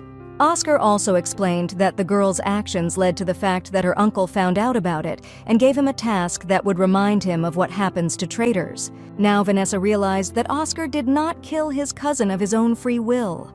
She understood that she herself was to blame for everything, while her boss was also punished, and she only reproached him for everything. Oscar tried to calm her down, but at the same time, he gave her a choice. Either he would hide information from her, or she would participate in everything with him. Now Vanessa faced an even more difficult choice, which was also very frightening to her, and she did not know what to answer. Vanessa didn't understand why she had to choose, but it was she who was digging for Oscar's family and getting into the system. Then she began to apologize to the boss, explaining that she was just interested and did not know that someone would die because of this. The girl was so upset by this that she could not stand it and burst into tears because it was her fault that a person was injured. Mr. Parvalone did add that sooner or later they would come for Roger anyway. Then he also assured that his cousin was lucky because thanks to Oscar, he went to the other world painlessly. Now seeing the crying Nanny, he even regretted that he had dragged her into all this, but the girl was still sure that it was her fault. Oscar later praised her unsurpassed hacking skills, so he asked her to find his cousin. He knew that any delay might have ended differently, and his uncle might have doubts about his loyalty. Only the girl did not understand why Oscar did not fire her immediately after she helped him save his face. It's just that everyone had their own secrets, and the fact that the boss didn't lie to her didn't mean that he told her everything, but at the same time, he entrusted the nanny with the protection of code. Then Mr. Parvalone came even closer to the girl and taking her by the hands asked her to stay. He admitted that he knew her thoughts of leaving the house and that it was all too much for her, but he wanted her to stay. Oscar added that Vanessa was needed for the boy and for both of them, although it seemed that Cody was safe. The girl did not understand why her boss was so confident that he could convince her, while she herself felt that her opinion was changing. But then she pushed Mr. Parvalone away from her, saying that she needed to think about it, and rushed away from him. Oscar did not catch up with her and stayed in the corridor, hoping that this girl would make the right decision. In the meantime, she herself had already locked herself in her room, trying to sort out her thoughts and understand what she was doing. Vanessa knew that her head went completely blank when Oscar looked at her like that. At the same time, she understood that he was using her concern for code against her to his advantage. During all this time, the girl managed to consider many personalities of this man, remembering how angry he was. He had been caring for her as she fell asleep on the floor, and Oscar leaned over to gently wake her up. Vanessa's memories also came to mind when the day of the pool came and how they all had fun there together. But it also did not get out of my mind every time Mr. Parvalone said something threatening in her ear. The girl could not understand which of these personalities was real, and tried to imagine what would happen if you put everything together. Then she also remembered that conversation they had in the garden when Oscar was about to tell her what his goal was for Cody. Vanessa also remembered well how the boy raged, explaining that his father could not trust anyone after he lost his wife. Also, Mr. Parvalone's concern that he doesn't want his uncle to have doubts about his loyalty. Vanessa felt that Oscar didn't have much under his control, and that he had chosen her for a completely different reason. She also understood that she did not deserve complete trust, and that she thought of her boss only as a negative way, but he turned out to be different. Then the girl again caught herself deviating from the rule of not allowing emotional attachments. But she did not understand how not to succumb to emotions because all this brought back painful memories for her. At this moment, the girl could even swear that even the smell of smoke is very real. But then she suddenly came to her senses and realized the cruel truth that the smoke was real and that the house was most likely on fire. The first thing Vanessa decided to do was to check how little Cody was and if he had time to get hurt. But the fire was already raging outside the door. Only now this did not stop her, and she decided to save the boy while wondering if Oscar could escape. The flames spread quite quickly and almost burned the girl, blocking all possible paths for her. But she did not give up, and covering her nose with her hand so as to inhale less smoke, went to carry out her plan. Soon she was in the boy's room, who was sitting frightened, but the fire had not yet reached there. The nanny immediately wrapped Cody in a blanket, explaining to him that there was a fire in the house and he needed to get out of here as soon as possible. Cody wanted to pick up his beloved duckling, which had fallen into the far corner of the bed, but there was no time to linger. With the boy in her arms, Vanessa raced back down the hallway, trying to get to the exit as quickly as possible. However, her path was blocked by a small collapse of boards, which had already managed to burn out and, having fallen, blocked the passage. Vanessa understood that it would not be possible to get out of the house with the help of the stairs now, and she had to look for another way out. In the distance, she noticed a driver who was trying to call her and little Cody in the smoke. The girl shouted that the boy was with her and that they would try to get out through the window. Running back past Oscar's burning room, the nanny hoped that he was not there when the fire started. Soon they found themselves in a place where there was no fire yet, but the whole room was filled with smoke. The girl sat a boy next to her who did not stop worrying about his dad while realizing that they were trapped. Then the nanny began to lean against the balcony door, which for some reason was jammed, and she had to make an effort. Still, with a strong push, the girl was able to open it and immediately found herself on the balcony, and then immediately began to inspect how best to go down. Vanessa then returned for the boy, who simply begged her to find his dad, but she believed that Oscar was able to get out. Then she explained to the boy that the stairs were blocked and they would have to go down, using the ivy on the wall. Although Cody was very sad, he understood that his nanny was right and agreed with her. Lifting the boy on her back, Vanessa asked him to hold on tightly and prepared to descend. The next moment, she was climbing over the railing, feeling with her bare feet for a place to rest on. Ivy spikes dug into the girl's skin on her arms and legs, as well as her face, but she still didn't give up. And then the not-so-thick branches began to crack, and Vanessa realized that this plant would not be able to withstand both of them.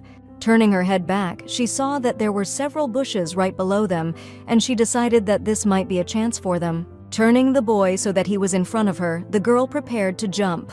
In the next moment, both of them were already cutting through the air, while the nanny tried not to turn over so that Cody would not get hurt. The landing wasn't actually as soft as Vanessa had assumed, but it was still better than falling to the ground. Then the branches of the bushes springed back a little, and she and the boy rolled over on the grass, covering his head in the process. Still lying on the ground, the girl was glad that she had managed to save Cody, and he was already trying to escape from her embrace. The boy was still thinking about his father, and he was anxious to find him as soon as possible and make sure that he was all right. But he saw only fire and devastation around him, and then he began to ask the nurse where his father was and why he was nowhere to be seen. Soon they saw a crowd of people who managed to get out of the burning house, but Mr. Parvalone was still nowhere to be seen. Then they came across the driver Adam, who was very glad that the boy and the nanny managed to escape. Vanessa wondered if he had seen Oscar, and the driver assumed that the gentleman could have escaped through the back door. Also, the girl did not understand why the fire alarm did not go off, but Adam was sure that all this was set up on purpose. Vanessa remembered that ill-fated day from her childhood again, and then the fire alarm did not go off either. For a moment, it seemed to her that history was repeating itself, and now she was sure that the same person was behind both cases. Then Cody saw the window of his father's room, which was almost burned out, and he began to worry even more about his father. Adam stopped assuring the little one that the boss was definitely not there, but he was in the library when Julia raised the alarm. Vanessa did not understand what the servants had to do with it, and the driver continued to say that the maid was taking the plates to the kitchen, and then she noticed the smoke. The flames also spread very quickly, and the girl tried to understand what could be causing this. At the same time, Cody continued to cry, and the nanny assumed that Oscar was with Nick and Anna since they were also nowhere to be seen. She asked the boy to trust them because they do their job as well as she does hers. Then Mrs. Kenneth came up to them, who was checking the list of people to make sure that everyone had left the house. At the same time, she was sure that Oscar and his uncle, as well as Nick and Anna, were able to get out through the back door. Then Vanessa heard a conversation where people wondered who could be the target for which this fire was started. It was also clear that this was the home of the family, but the Don was also here today, and it was not so easy to get to it. And then the girl who first talked about it suggested that the arsonist could be any of them. Soon the siren of the fire engine was heard, and the driver took it upon himself to open the gate. In less than a minute, the firefighters had already begun their work, and powerful streams of water poured over the building.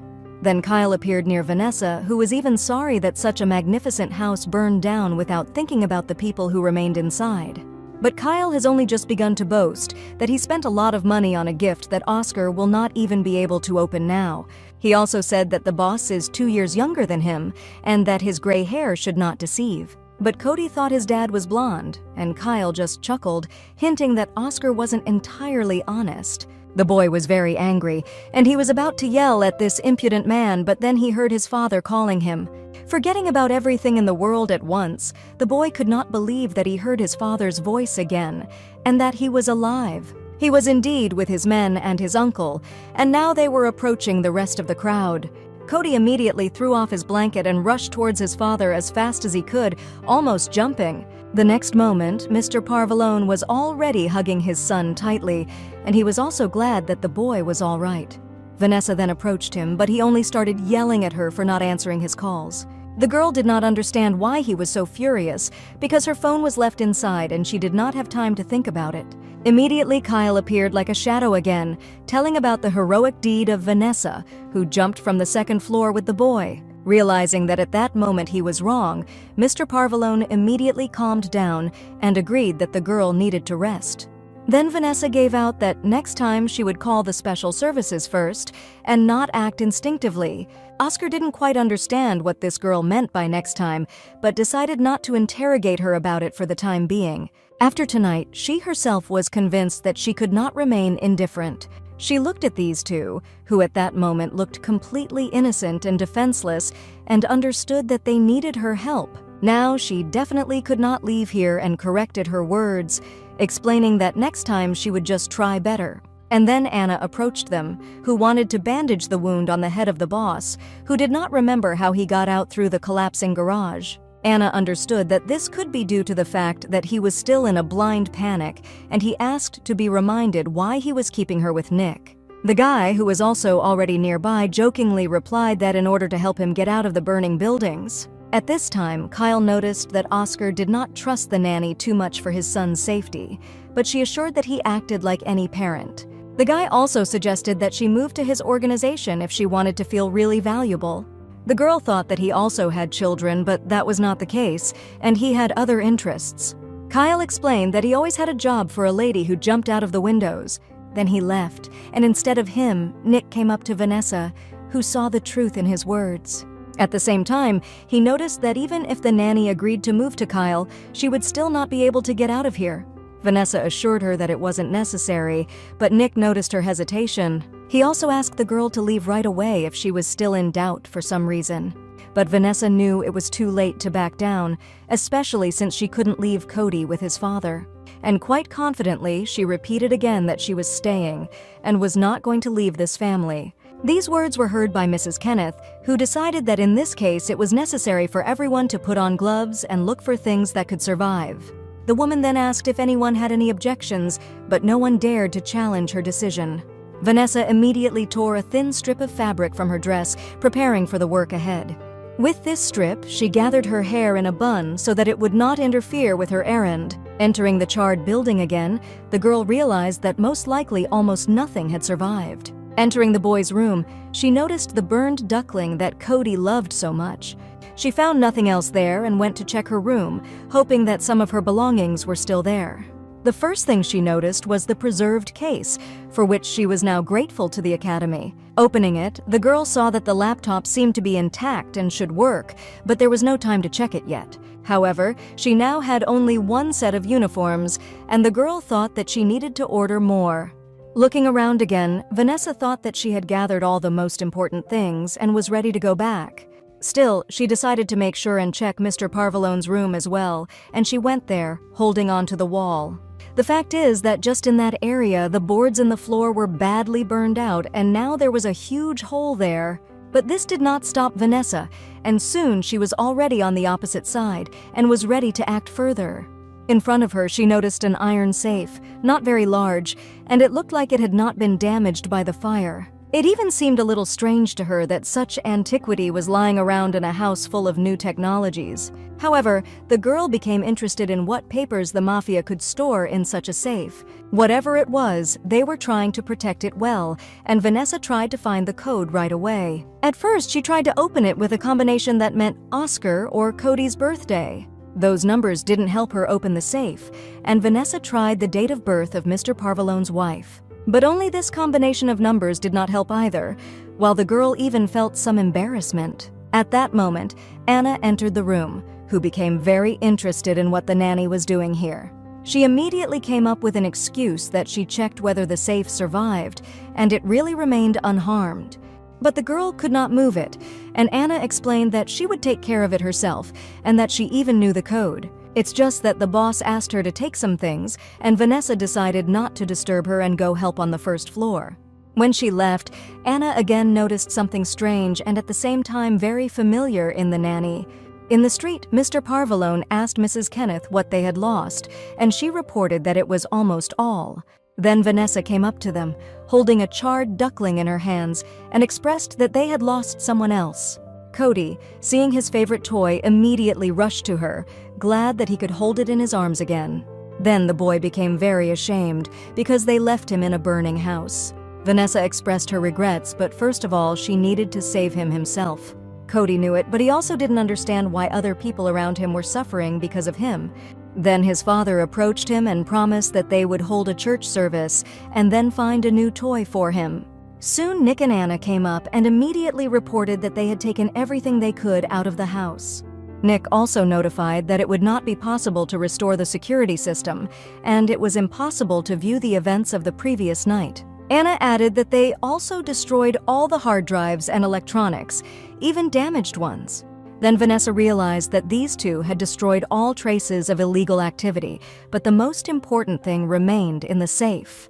Then the driver came up and reported to the boss that all the guests had been accommodated in a hotel for the night, and Uncle Johnny had decided to return home immediately. Then Nick asked what would happen to them, and Oscar explained that he had agreed on a long-term lease of several rooms in the Grand Hotel. Adam immediately noticed that there was a swimming pool right on the roof, and from the window of the room, Cody would be able to admire his favorite park. Vanessa, who had heard the entire conversation, was even interested in the fact that they would be staying in a hotel for a while. But she was worried they wouldn't have to go to Albuquerque, but Oscar assured them that it would take more than a fire. Mr. Parvalone also admitted that everything had already gone too far to turn back. And at this time, Johnny was getting to his house when the driver informed him about an incoming call. It was Simon who first politely asked how the event went. Don grinned slyly, and then, with some irony in his voice, added that everything went with a twinkle. Johnny then wondered if Simon had found the one Oscar had hired to hack into their network, adding that it had to be a new employee. The guy believed that Nick and Anna were not suitable for this because they could not even pick the lock on the suitcase. And the only employee they didn't check is a nanny who started working there about a month ago.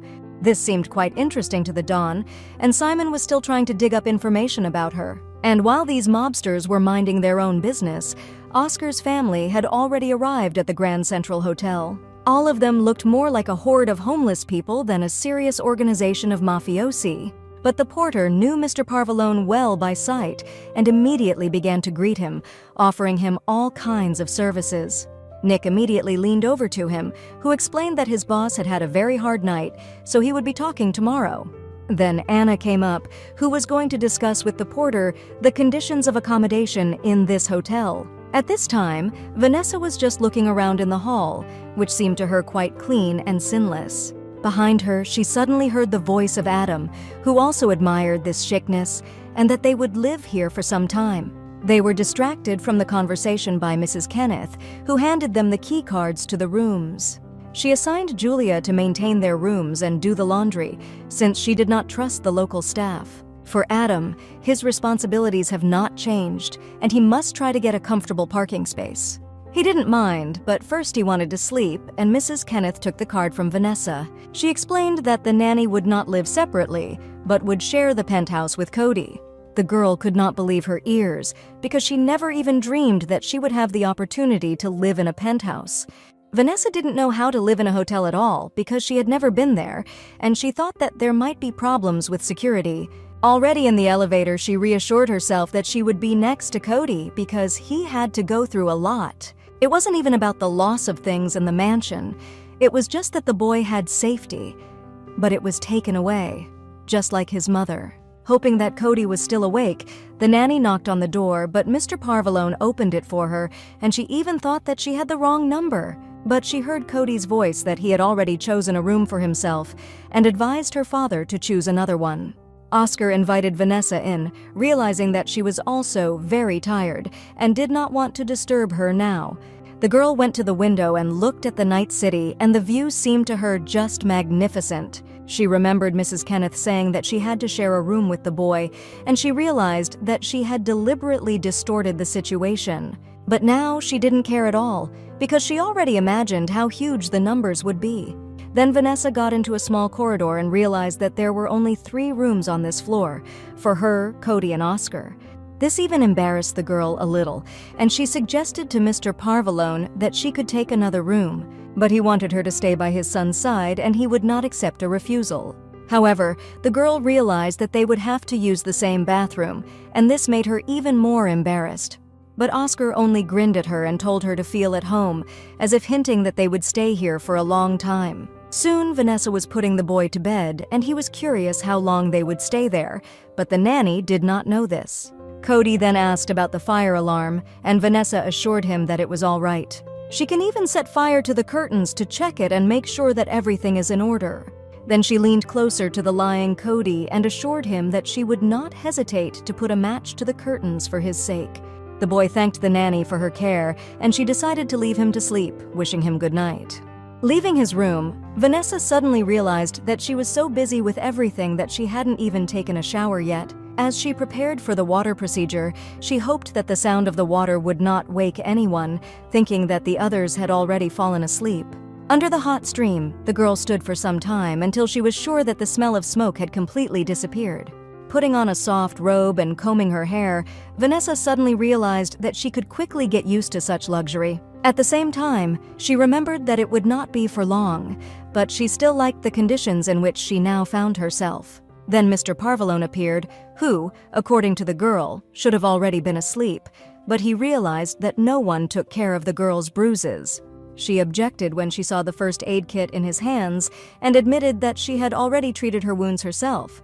But Oscar insisted on bandaging her wounds, as it was the least he could do for her now. In all this turmoil, Mr. Parvalone did not forget who had dragged his son out of the burning house and apologized to the nurse for being so harsh on her. The girl considered it her duty, as did Oscar, but he was also saddened when he realized that he would not be able to get to his child. Then he remembered their conversation right before the fire, and then he wasn't sure what to do if she decided to leave immediately. Vanessa assured him that no matter what she decided, she would never leave Code there. Then the girl admitted that once someone pulled her out of a burning house in the same way. Vanessa was so proud of this woman that she decided to become like her. And now everything that the girl does for Cody, she can do thanks to that woman. When Mr. Parvalone finished bandaging her legs, the girl thanked him for taking such care. Then Oscar was about to go to rest, but then he remembered that he wanted to tell the nanny something else. Then he took a small key from his pocket and handed it to the girl, but she could not understand what the key was. Oscar explained that the key to her room, and she could lock herself for security if she wished. He also admitted that it is more pleasant for him to be with her on this floor and not with Nick, who carries knives everywhere, even to the bathroom. Then Mr. Parvalone left the girl alone, bidding her good night, and she tried to understand what she was getting herself into. When she returned to the room, she felt tired, but there was something she needed to do for Cody's safety. She decided to start by recording CCTV cameras in the hotel and identify vulnerabilities here. When she had a view, Vanessa noticed that the cameras covered almost all the places here, and there was a porter at every entrance. The most difficult thing for the girl now seemed to be the situation with the guests, because it was more difficult to check them than the hotel staff. Vanessa also decided that Cody should not leave the room alone without her, so that nothing would happen to him. Then she remembered something else and wrote a letter to Barbara that she had decided to stay, and also asked to send her a set of uniforms to the hotel. The next morning, Vanessa tried to call Cody out of the room so as not to be late for breakfast, but he was embarrassed to go out like this. The girl promised to go shopping immediately after breakfast, and then Oscar appeared, who thought that his son was not ready yet. Then a boy came out of the room, who asked his father to convince the nurse that he could not appear in public in such a form. Nick, who liked to tease the boy, could not resist and called him a cute charmer, and Oscar remarked that pajamas from the hotel would definitely not fit. Cody was upset because his father had a suit, and he did not understand why he did not take one for him, but his father reminded his son that he had already grown up anyway. The boy agreed that it was better to wear it than to have no clothes at all, and the nurse promised him that they would make an urgent order from the tailor. Now Cody had only to wear cute shoes, which he did not like very much. And while the boy was pulling on his shoes, Oscar, Nick, and Anna discussed the need to open new businesses. Nick still suggested that we focus on what had happened recently, but Mr. Parvalone thought that Anna would deal with it perfectly. The babysitter was talking to Cody at the time, promising him that they would go to any store he wanted right after eating. A few hours later, they were already returning with a few packages, and Cody was happy with his purchases. The boy immediately told his father that he now had a lot of new ties and several wonderful suits. Oscar thought they were back quickly, but his son convinced the salespeople that it was better to work with him. Then Vanessa came up and honestly admitted that they had spent twice as much as they had planned. And the boy, pleased with the fact that he now looked presentable, commanded that he wanted to go back to the drawing class. But Mr. Parvalone was against it, as he thought it was dangerous to go there, and asked his son not to return to the matter. Then the nanny suggested that the boy enroll him in some other drawing class, but he wanted to see Clark. Oscar didn't know who Clark was, and Vanessa explained that he was another boy in the class. Code also believed that his friend needed guidance and could not allow him to make his way through this world alone. Then the nanny suggested that we could invite this boy to them, and she could find contacts through the school. Then she reminded him that they could have another day by the pool, and Cody really liked the idea, but now he needed new swimming trunks as well. Mr. Parvalone asked his son who his friend's parents were, and he said that they worked as dentists. Oscar thought for a while, and then agreed to receive his son's friend with his nanny, but reminded Vanessa to keep an eye on her. The next day, Cody and his nanny were standing at the door, waiting for Clark to arrive. He and his nanny arrived at the agreed time, and the boys were very happy to see each other. Clark's nanny, whose name was Allison, admitted that her pupil missed his friend very much, even after that incident in class. And Clark himself had already approached Cody not empty-handed and gave him a new little duck because he heard that his house burned down. This seemed very cute to the son of the mafioso because the hotel did not express a desire to provide him with such for a bath. Vanessa suggested that the boys change in their room and then they can go up to the roof to the pool. Soon, Cody was showing his friend the way, and he was admiring everything. But not only him, but also his nanny, who had never been to the penthouse. As Vanessa was getting ready to settle down, she suddenly heard a familiar voice calling out to her. Turning around, she saw Nick sunbathing and immediately asked what he was doing there. He gave her one attempt to guess and then added that today was the day by the pool, and he did not want to miss such an opportunity. And then Nick admitted that the boss was working with Anna today, and his talents were not in demand today. Vanessa remarked that his talents were indeed not sophisticated, but Nick did not find it funny. He also added that he would only scare everyone, so he allowed Anna to collect information. At first, the girl thought that this man was talking about a fire that had occurred in Parvalone's house, but Nick was in no hurry to answer but only calmly sipped his chilled drink. However, the nurse did not take her eyes off him, and then he hinted that she herself guessed it correctly. Nick also suggested that this business could be done by one of his people, or rather, someone from the family. But after a couple of seconds, the young man also added that it could even be someone from the staff. Hearing that the arsonist could be a person from the staff, the nanny again thought about what had happened to her family in the same way. Now Vanessa was even more convinced that the same man from Parvalone was responsible for both events. At that moment, the girl realized that she was one step closer to solving the puzzle, but at the same time, sad memories flooded back to her. She was distracted from her thoughts by Allison, who asked permission to take her room key. Clark's nanny explained the reason for this request, that it was a cue to the bathroom, and she really needed it, and Vanessa agreed. And then the boys called her to join their fun game, and she decided not to refuse them. Allison walked over to Vanessa's bag and pulled out the key, looking around a bit as if she was going to steal something. Her behavior seemed a little strange to Nick, although he himself heard how Vanessa allowed him to take the key. Meanwhile, The girl continued to splash with the kids in the pool, playing one game or another. And Cody suggested that Vanessa be a shark, but Vanessa was already a shark and suggested that Allison should be that fish. The nurse looked around and noticed that she had been gone for quite some time, and this was alarming. Vanessa decided to go check it out and asked the boys to continue playing without her for now. Then she asked Nick to look after the guys and also asked him for the key to the room. Vanessa had a strange, obsessive feeling, and Nick also noticed that something was wrong here. Then the guy dialed Mrs. Kenneth's number so that she could go up to the roof and replace him. He told Vanessa to go, and he would join him as soon as Mrs. appeared and gave the girl his key. The nurse rushed up the stairs to find out what Allison was up to, hoping she was wrong. Quietly opening the door to the room, the girl began to look through a thin crack at what was happening in the room now. At first, she didn't see Allison anywhere and realized that she was in one of the rooms, most likely in Cody's room. Vanessa decided to start with this room, taking the key to the door from the hiding place. Then, opening the door wide, Vanessa declared that the bathroom was not in this room. Allison was very afraid that she had been caught and began to come up with various excuses that she was just lost. But the nanny did not listen to her explanations, but only immediately pushed the suspect aside. Then she locked the door so that she could not escape, and this frightened Clark's nanny very much. After that, Vanessa began to ask her why she had actually come here, and then took the bag from her. Allison was even more frightened, realizing that now the owner of the room would be able to expose her. As she shook the contents out of her bag, Vanessa saw several items, including wire cutters and a screwdriver. She also found a listening device, a primitive build, which Allison had not yet had time to install. The mafioso's nanny began to interrogate the detainee, how many more bugs she had already managed to install, but she did not confess. Then Vanessa decided to use her skills and immediately began to look around the room with a trained eye. The first thing she noticed was that the alarm clock was no longer in its place, but moved a little. The girl also noticed that an additional light was flashing in the smoke detector, which should not be. And after examining the walls, Vanessa noticed that a decoy socket had appeared on one of them, and it was another wiretapping device. Having collected all the devices in a pile, the girl could not understand what kind of monster it would take to put bugs in the child's room.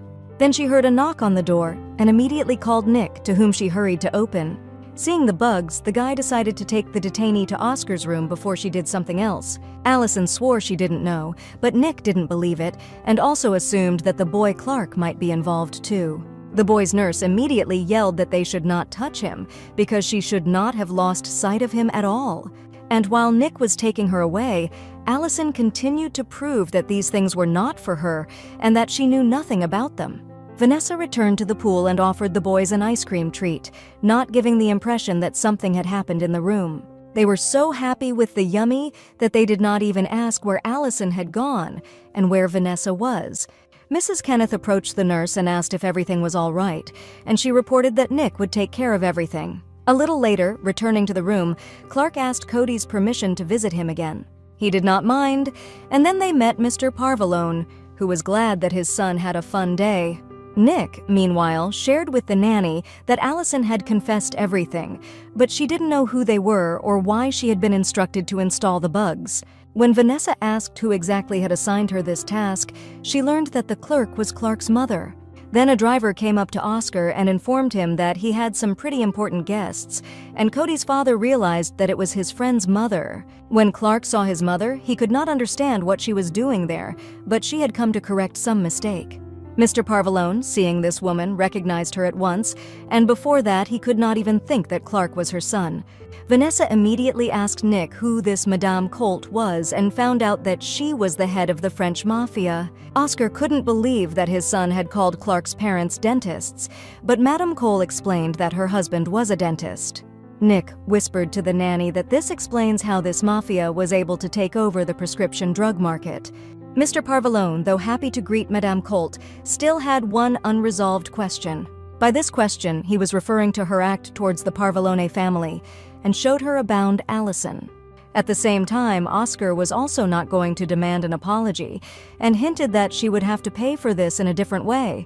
He also made it clear that he could do with Allison as he saw fit if Madame Colt did not make amends.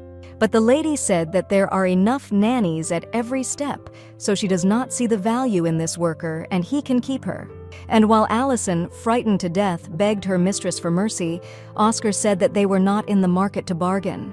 Madame did admit that Mr. Parvalone had caught her, but she knew it before his men destroyed her wiretap.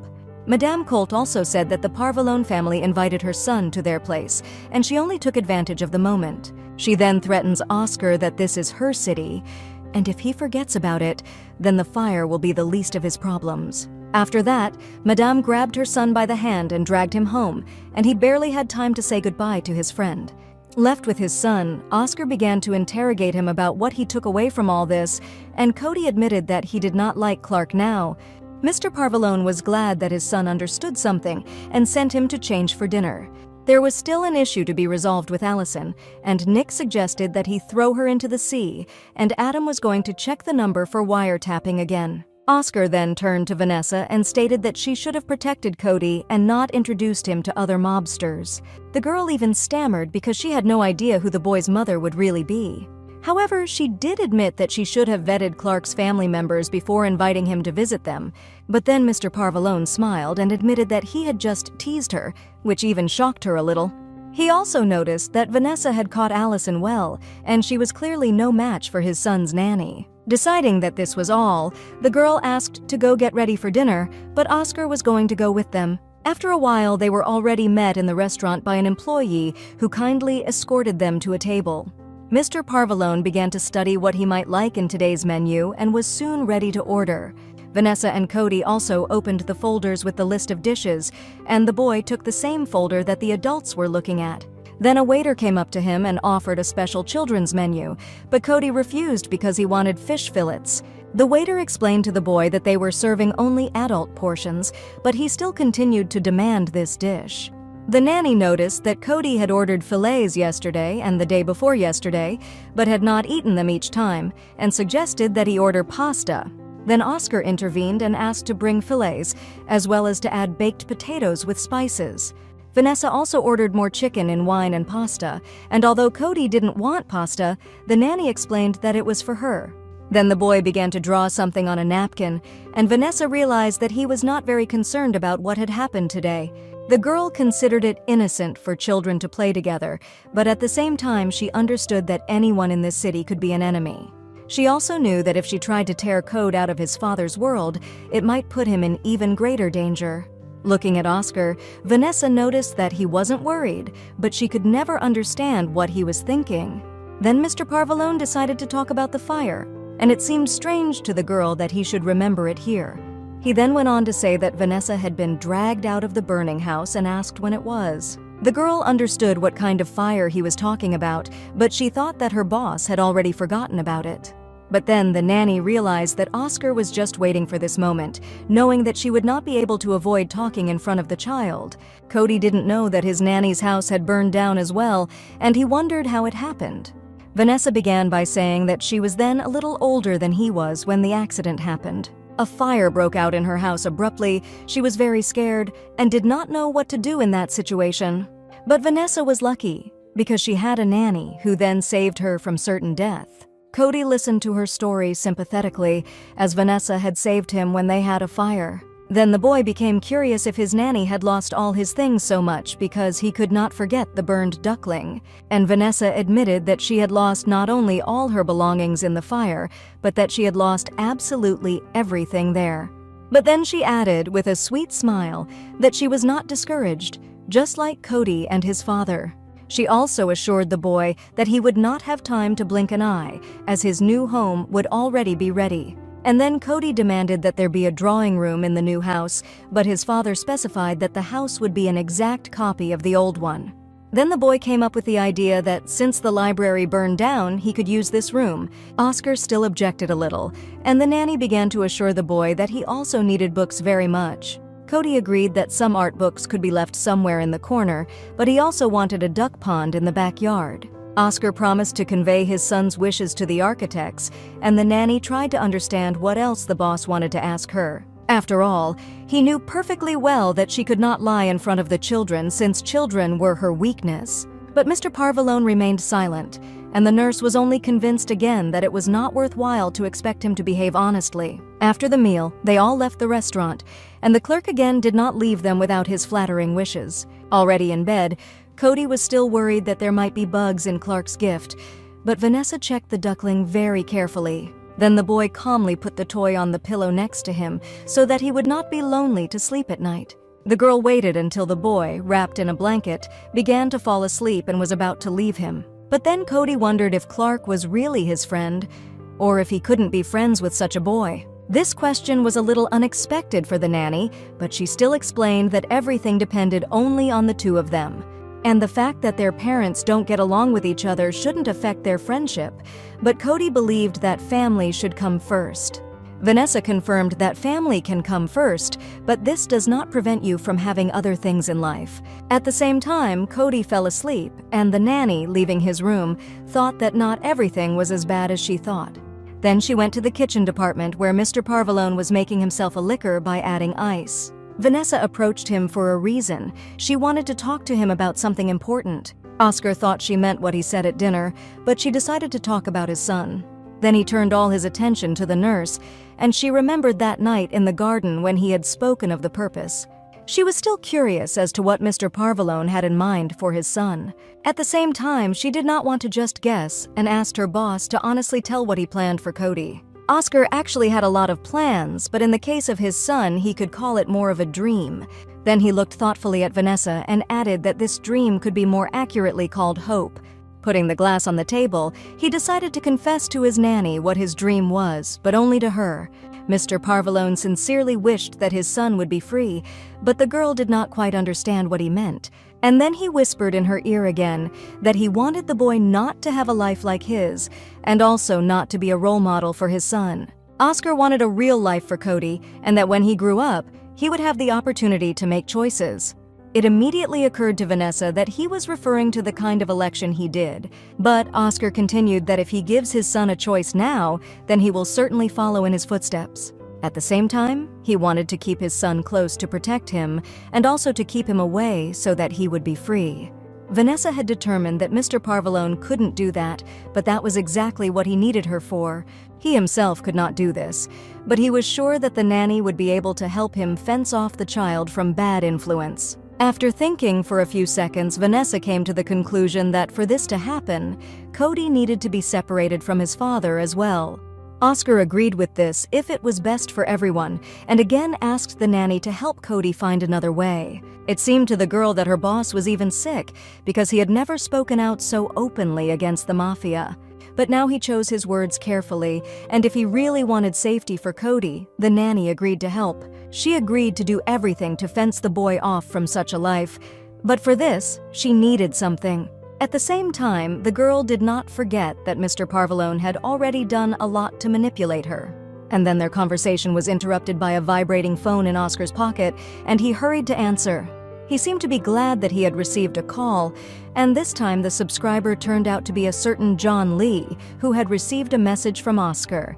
Then Mr. Parvalone began to talk to the man about a great proposal that was definitely worth considering. Vanessa realized that this was the end of their conversation, and she thought about going to her room. She even felt that it was foolish of her to believe in the sincerity of Oscar, who clearly did not need her protection. And when she was about to go to the door, Mr. Parvalone called to her to say something. He wanted to discuss something the next day and suggested that we meet at 10 o'clock in the morning. Left alone in the room, Vanessa thought again that it was too late for her boss and that he had already chosen his path. Now she needs to focus on the only person in this family who can be saved. The next day, the nanny and Cody were busy making a list, and the boy was checking if he was writing correctly. He also wanted to buy 2 sets of watercolors, but Vanessa advised him to buy one for now and the second later. Then Mr. Parvalone came in, and when he saw a rather long list, he asked what it was. Cody explained to him that he had made a list of things to draw on because many of them had burned down. Oscar began to familiarize himself, but did not understand what the 2 aprons were for, and his son explained that it was in case Clark came. Cody also knew that there was a strained relationship between their families, but he was sure that the Colts would soon be convinced that their family was not a threat.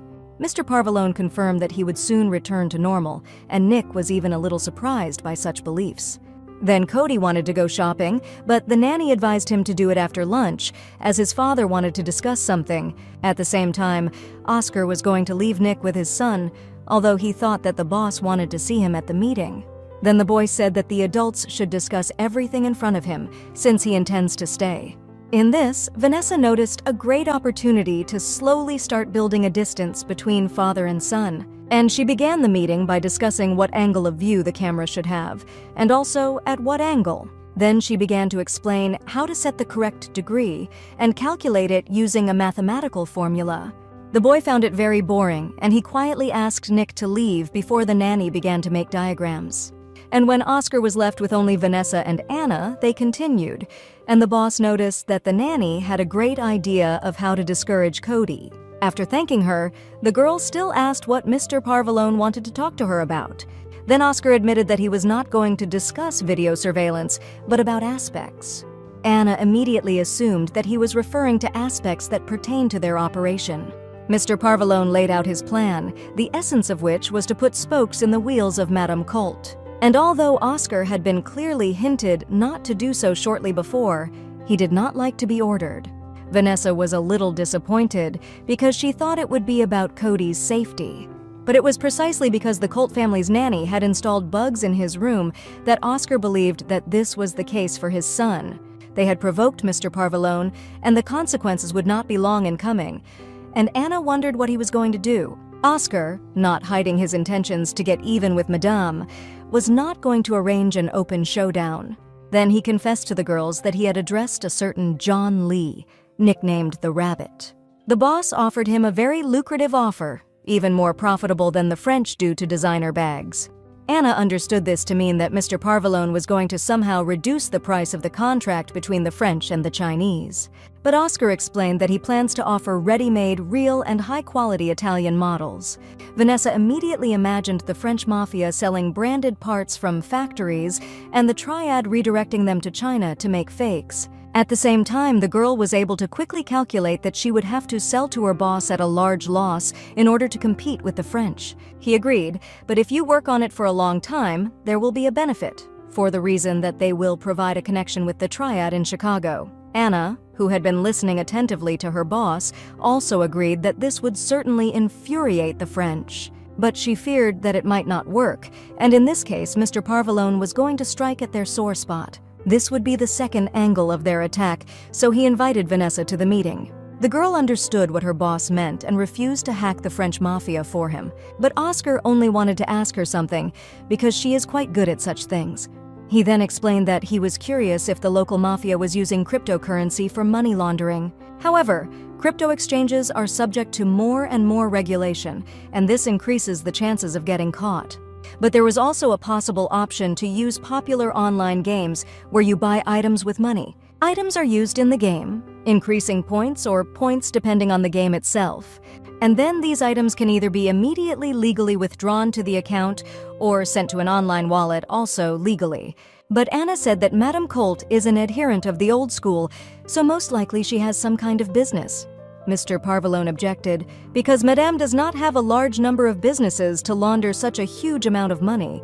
Vanessa then suggested that it could be a casino, which many people use, but Anna assured that Madame was against it. And Madame also believes that this is only for plebeians, and the nanny decided to offer art galleries as an option. Then Anna screamed as if she had received a prize because she remembered that Colt owned the House of Light. It even interested Mr. Parvalone that money was being laundered like the good old days. Vanessa suggested trying it, but instead of the old paintings, you can use newer technologies, for example, an NFT auction. By doing this, she helped the boss a lot, and he let her go, after which the nanny decided to go clean up Cody's room. On the way, the girls still wondered if she had done the right thing when she helped provoke Madame Colt.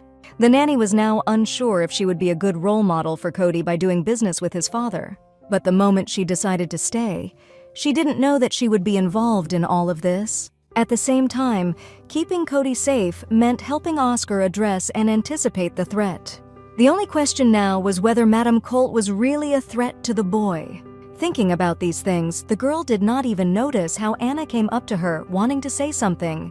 She said that she was restoring personal data that was lost in the fire and realized that she did not know Vanessa's last name. Anna wanted to write it down to the rest of the data, but the nanny did not understand why it was necessary because no one from the staff had asked this before. In response, Anna only smiled slyly, hinting that by keeping her last name a secret, the nanny could arouse her suspicions. But Vanessa did not consider it a secret, although she did not know the names of either Nick or Adam. The girl fell silent again in thought, and Anna even came closer to her to find out her name. And then the nanny gave her the name Smith, after which Anna expressed her gratitude to her and left. And Vanessa realized that she was up to something, but she understood that Anna would not get anything from the surname she used as a cover.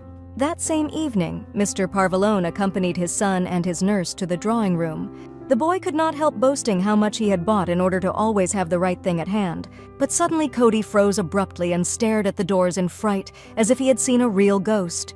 The nanny, whom he then inadvertently pushed, tried to find out what had happened to him. Then Cody admitted that he had forgotten his sketchbook in the room, and he just needed it that evening. Vanessa didn't understand why it was worth raising such a panic about it, but she prepared to go and fetch this thing. This even amused Mr. Parvalone, and he praised the nurse for her excellent reflexes. But she did not find it funny. Oscar noticed that the girl was slightly offended and wanted to apologize somehow, but she was already heading in the other direction. Already in the elevator, Vanessa reproached herself for looking so awkward, like a guilty schoolgirl. When she got to Cody's room, she rummaged through a huge pile of things, trying to find the sketchbook. But suddenly she heard a rustle outside the door, as if someone had entered the room immediately after her. Opening a thin crack in the door, the girl tried to see what was happening there. There, Nick and Anna discussed a successful attack on the site of money laundering, which the opponents would no longer be able to spend. Anna still saw all this as quite dangerous and assumed that it could return badly to their boss. But Nick corrected that it was not Mr. Parvalone but himself, while not understanding why his partner was satisfied with everything. The guy then added that, in his opinion, Oscar is just tempting fate, trying to succeed here. When Anna asked what he meant, Nick reminded her that the boss still had disagreements with the Don. And these disagreements began from the moment the misfortune happened a few years ago. Anna immediately shook and asked her partner not to talk about it, fearing that the walls might have ears too. But he continued to argue that Oscar had a good enough reason to behave this way. At the same time, Nick also really hoped that Mr. Parvalone would come to his senses at least for the sake of his child. It still seemed to Anna that she had missed something because Oscar never does anything just like that. Feeling a slight surge of a nervous attack, Nick even paced up and down the room, wondering why. And then it suddenly seemed to him that he noticed something in the next room and decided to check to make sure. Vanessa, who was standing outside the door and eavesdropping, realized that the young man had noticed her and decided to hide right away. The next moment, when Nick abruptly opened the door, the girl was already pretending to rummage through things carefully and not paying attention to anything. Then she abruptly stood up and deliberately hit her head on a shelf protruding on the wall. After that, she pretended that Nick had scared her, and she was very surprised to see him there. Tom was curious about what the babysitter was doing, and she reported that she was looking for Cody's sketchbook among his other purchases. Then the girl hurried back so that the boy would not order a huge steak again and then eat it. But Nick stopped her, which made her tense. The guy only asked her to keep a closer eye on Cody for the next few weeks. Vanessa did not understand why he would ask her for such a thing, because she had always done this and took care of the boy carefully. When she left, Nick and Anna realized that the nanny had been there all this time and could hear everything. At the same time, Anna recalled that Oscar trusts this girl, but Nick noticed that his partner does not trust. She did not deny this and was going to find out in any case who she was and where she came from and what she wanted from them. Soon, Vanessa was sitting with the boy at the table. He was drawing on a sketchbook and she was doing her drawing in a notebook. Then the girl asked him what he would become if he could become anything. Cody, who had been obsessed with drawing, didn't quite understand her question. As an example, the nanny put an astronaut and showed him her drawing, which depicted a man in a spacesuit. Cody assumed that it was Vanessa who depicted him in the drawing and considered the question itself just stupid. The boy already knows who he will be, and the nanny asked him to imagine that he does not know, and that at the same time he is not a mafioso, but an ordinary child from the provinces. Then Cody wondered what his father would do, and the girl assumed that he could make chocolate. The boy thought for a while and then said that he would become a supplier of cocoa beans for his father. He imagined that he would travel the world in search of the best and take over farms to produce only for them. And in the end, they would limit the supply so that the chocolate would become more valuable on the market, and they would set the prices themselves. Then Cody admitted that he knew why the nanny was asking him about it, and the girl even became curious. With some sadness in his eyes, Cody repeated again that he didn't need a new mom at all. But Vanessa didn't understand what it had to do with it, because she just wanted to entertain the boy a little. He later admitted that his mother always told him such things. She believed that he needed other interests, and that he did not need to become a mafioso at all. Once his mother even told his father that the boy needed other friends, and not only from the snake's den. Now Cody does not have a mother, so the nanny should not say such things, but she doubted that he understood what he was asking. After all, he had hinted before that one of Oscar's men could be involved in the disappearance of his mother. At the same time, Cody always emphasized loyalty to the family, and the nanny thought that this might be a reflection of his fear, and that in fact the boy deep down believes that all this happened because of him.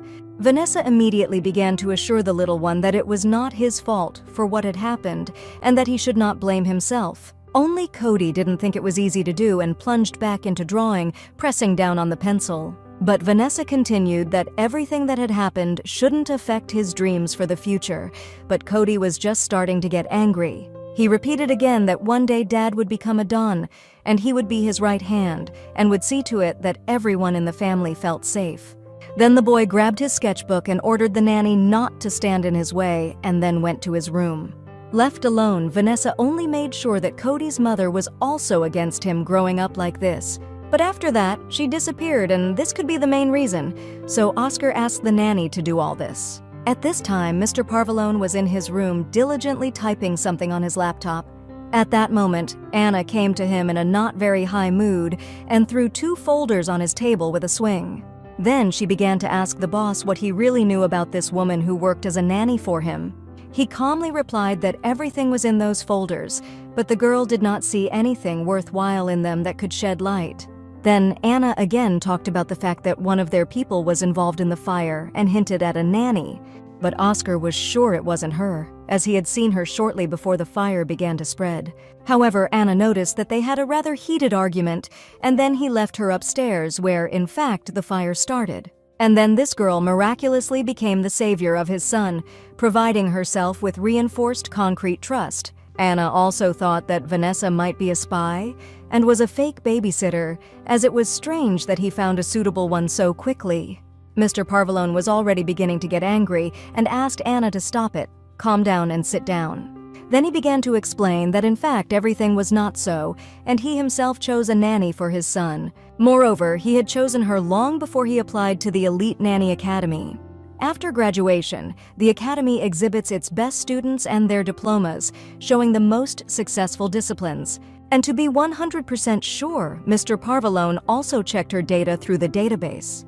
But Anna still doubted, because nothing was known about Vanessa from the moment she was orphaned until the moment she graduated from the academy. This girl also does not have a passport or a driver's license. She is not even on social networks, and her closest relatives have not been found. But Oscar was well aware of this, so he chose her just because of the above. Further, the boss explained that Vanessa does not have a family that will start asking questions if the girl goes missing. Anna immediately realized that Mr. Parvalone was hinting that Vanessa might be dying for some reason, but he corrected her and clarified that he meant the disappearance of the girl and not death. Then Anna took it as a cold calculation because life in their family was really not easy. Oscar also added that he was choosing a candidate for nanny who had already managed to face the harsh realities of life. But most importantly, this candidate had to understand what his son had to go through. Anna still advised her boss not to let her naivety and trust go because she still believed that Vanessa could still prove herself. The girl had no doubt about it. She was just sure that the nanny working here was actually a stranger. Mr. Parvalone only looked at her skeptically because he did not expect anything else from her. Anna realized that the conversation could end there and hurried away, still feeling indignant. Nick had already lived behind the door, who was very curious about how the meeting had taken place. He couldn't help but play a joke on his partner, but she didn't give up yet and was ready to move on. As they entered the elevator, Anna shared with Nick that something was missing in Vanessa's story, but she didn't know what yet. Then Nick advised her to contact the sorcerer Simon, but she did not want to have anything to do with him, considering him eccentric. But Nick assured that despite his hobby of wearing strange clothes, he is the only one who can dig up something about the nanny. Then the guy suggested that Anna simply did not want to interfere with the main headquarters here in case she turned out to be wrong. And she also feared that after setting a cyber sleuth on Vanessa, it would turn out that the nanny was not to blame for anything. Then Nick asked his partner again if she was sure of her suspicions about this girl, but she was already dialing the right number. As soon as Anna put the phone to her ear, she immediately noticed that they were no longer alone in the corridor. Just then, Vanessa returned with Cody, who ran to his room in anger. After some time, Mr. Parvalone and Adam went to begin the execution of an insidious plan. Oscar ordered the driver to behave like a tourist, and Adam immediately decided to buy a Panama hat and sunglasses on the way. After dressing up and turning in front of the boss, he thought that such camouflage was just perfect for such a task. Then Mr. Parvalone said in code that the chameleon was outside and the driver should get ready. And then a Chinese man dressed in a spacious kimono and glasses came out to them and happily greeted them at Trinity Candles. And today they offered a special program for cleansing and healing, but then I realized that the visitor came for an online order. Leading Oscar into a special room, the Chinese asked to remind him that it was he who ordered, and he said that the candle was locally produced. The Chinese man was sure that they had what the client needed, but made it clear that it might not be affordable for him. But Mr. Parvalone assured him that he would be able to fork out if necessary. Then another girl came up to the counter who was interested in whether the mentioned candle was made of paraffin. The Chinese assured that this product is made of soy wax, which is environmentally friendly and also suitable for vegans. The girl was just afraid, having read that all candles contain lead, and she has a severe allergy, and the Chinese offered a diffuser. When the girl left, the Chinese realized that they were there for a reason and was ready to hand over the old woman to them, but she still reports to Boston.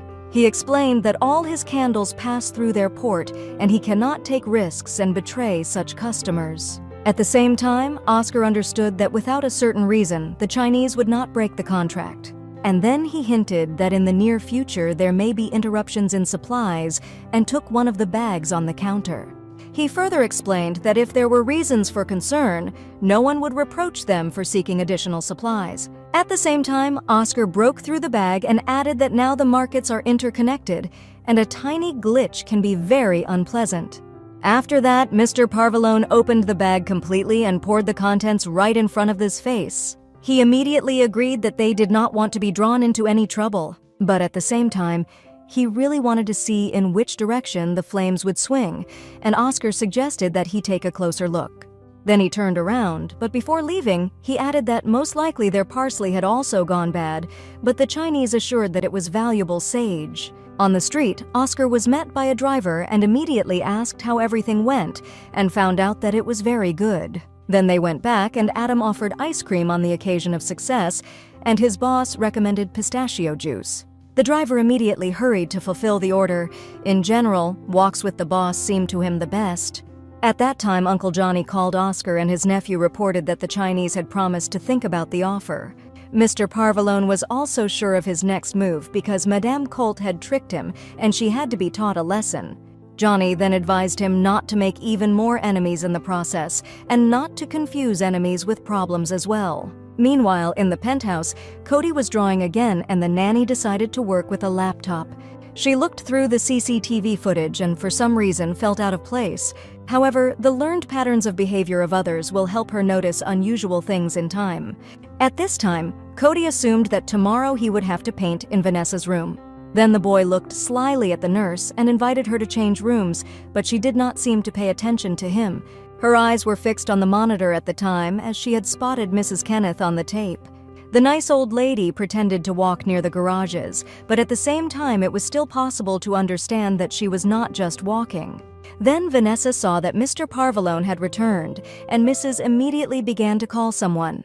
And then she saw Cody right in front of her nose, who offered her to convert her room into an art studio, and she herself to sleep on the couch. In response, the nanny suggested that the boy move to a room with no windows, as it would be safer for him.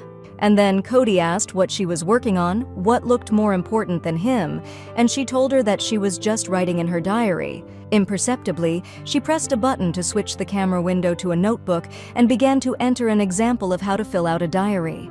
She began by saying that Cody painted the sky with watercolors, but he immediately corrected her that it was acrylic, but she did not believe him. After all, she suspected that this was a deception, since the paints looked faded, and that the boy was also ashamed that he was so good at painting with watercolors. This made Cody even angrier, and he found the nanny simply unbearable in such inventions. Then he went to his room, and Vanessa began to work on her laptop again. After a little digging, the girl found that Mrs. Kenneth's phone was active. Then she compared the times when Oscar left and came, and she determined that Mrs. Kenneth had been calling someone in the last few days at the same time. The girl understood that the old woman was making calls for a reason and began to suspect her of something bad. At the same time, she was also very anxious to know who Mrs. Kenneth had called, and at that moment, Oscar had just entered the hall. Vanessa immediately asked him to pay attention to her, as she had something important to say. It was difficult for her to talk about it, but she stated that one of the employees was informing on him on a number from Albuquerque. Mr. Parvalone guessed at once that the girl was talking to him about Mrs. Kenneth. Vanessa was even surprised that he knew about it, but Oscar explained that she was reporting to his uncle.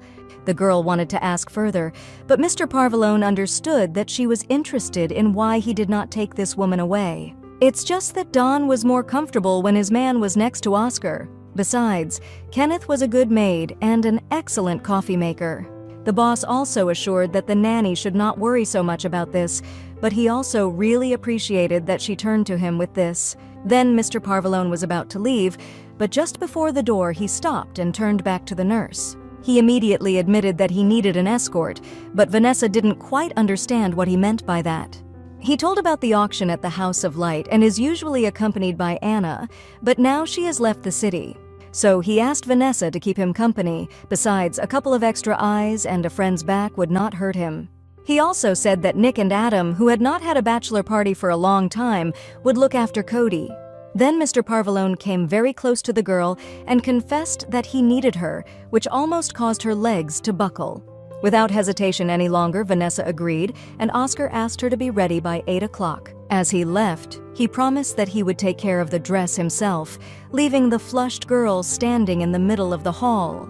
Soon, Vanessa was already going to an auction organized by the Mafia, and she could not consider it normal. The girl also understood very well that there would be a motley crowd, where everyone with their own quirks. But at the same time, the nanny considered it a good opportunity to find out information about those who run Chicago from under the floor. After all, it is one thing to protect Cody, and quite another to see a threat in every person nearby. For this reason, Vanessa decided to be fully armed and, in addition to a beautiful dress, also applied bright makeup.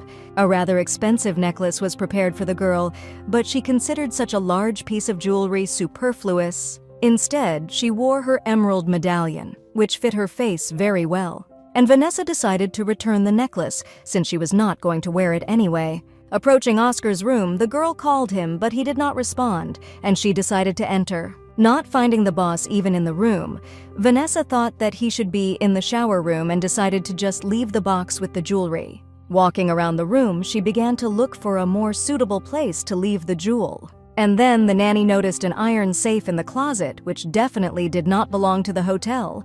Visually examining it, the girl determined that this safe is new, and perhaps it hides what Oscar is hiding from her. Vanessa also remembered the small case that Anna took out after the fire in the mansion. After the examination, the girl decided to try to pick up the code, but she did not succeed yet. And the next moment, she heard the voice of the boss behind her back, and immediately began to come up with an excuse for herself. Oscar was curious about what the nanny was doing in his room, and she was immediately ready to confess. Vanessa explained that she didn't need the necklace, so she wanted to put it in a safe. The boss took the box from her, noting that she looked great, but she only wanted to make the right impression. Mr. Parvalone had no doubt about it, for it was not for nothing that he had asked her to accompany him. Then he put the box on the shelf, explaining that it was not so dear to him to put inside the safe. And after that, the girl, apologizing for interfering, now decided to give the boss the opportunity to change clothes. Left alone, Mr. Parvalone thought for a moment that his nanny had really tried to open the safe. Meanwhile, Vanessa decided to look into Cody's room to check how he was there, and immediately noticed the mess from the bachelor party.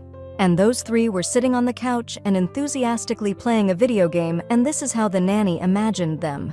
Soon, Oscar appeared in the same room, who asked his son to obey Adam and Nick. And just as he and Vanessa were about to leave, Cody suddenly stopped them. They stopped and prepared to listen carefully to what the boy was about to say. But he only looked at them with a rather serious look and asked them not to stay late.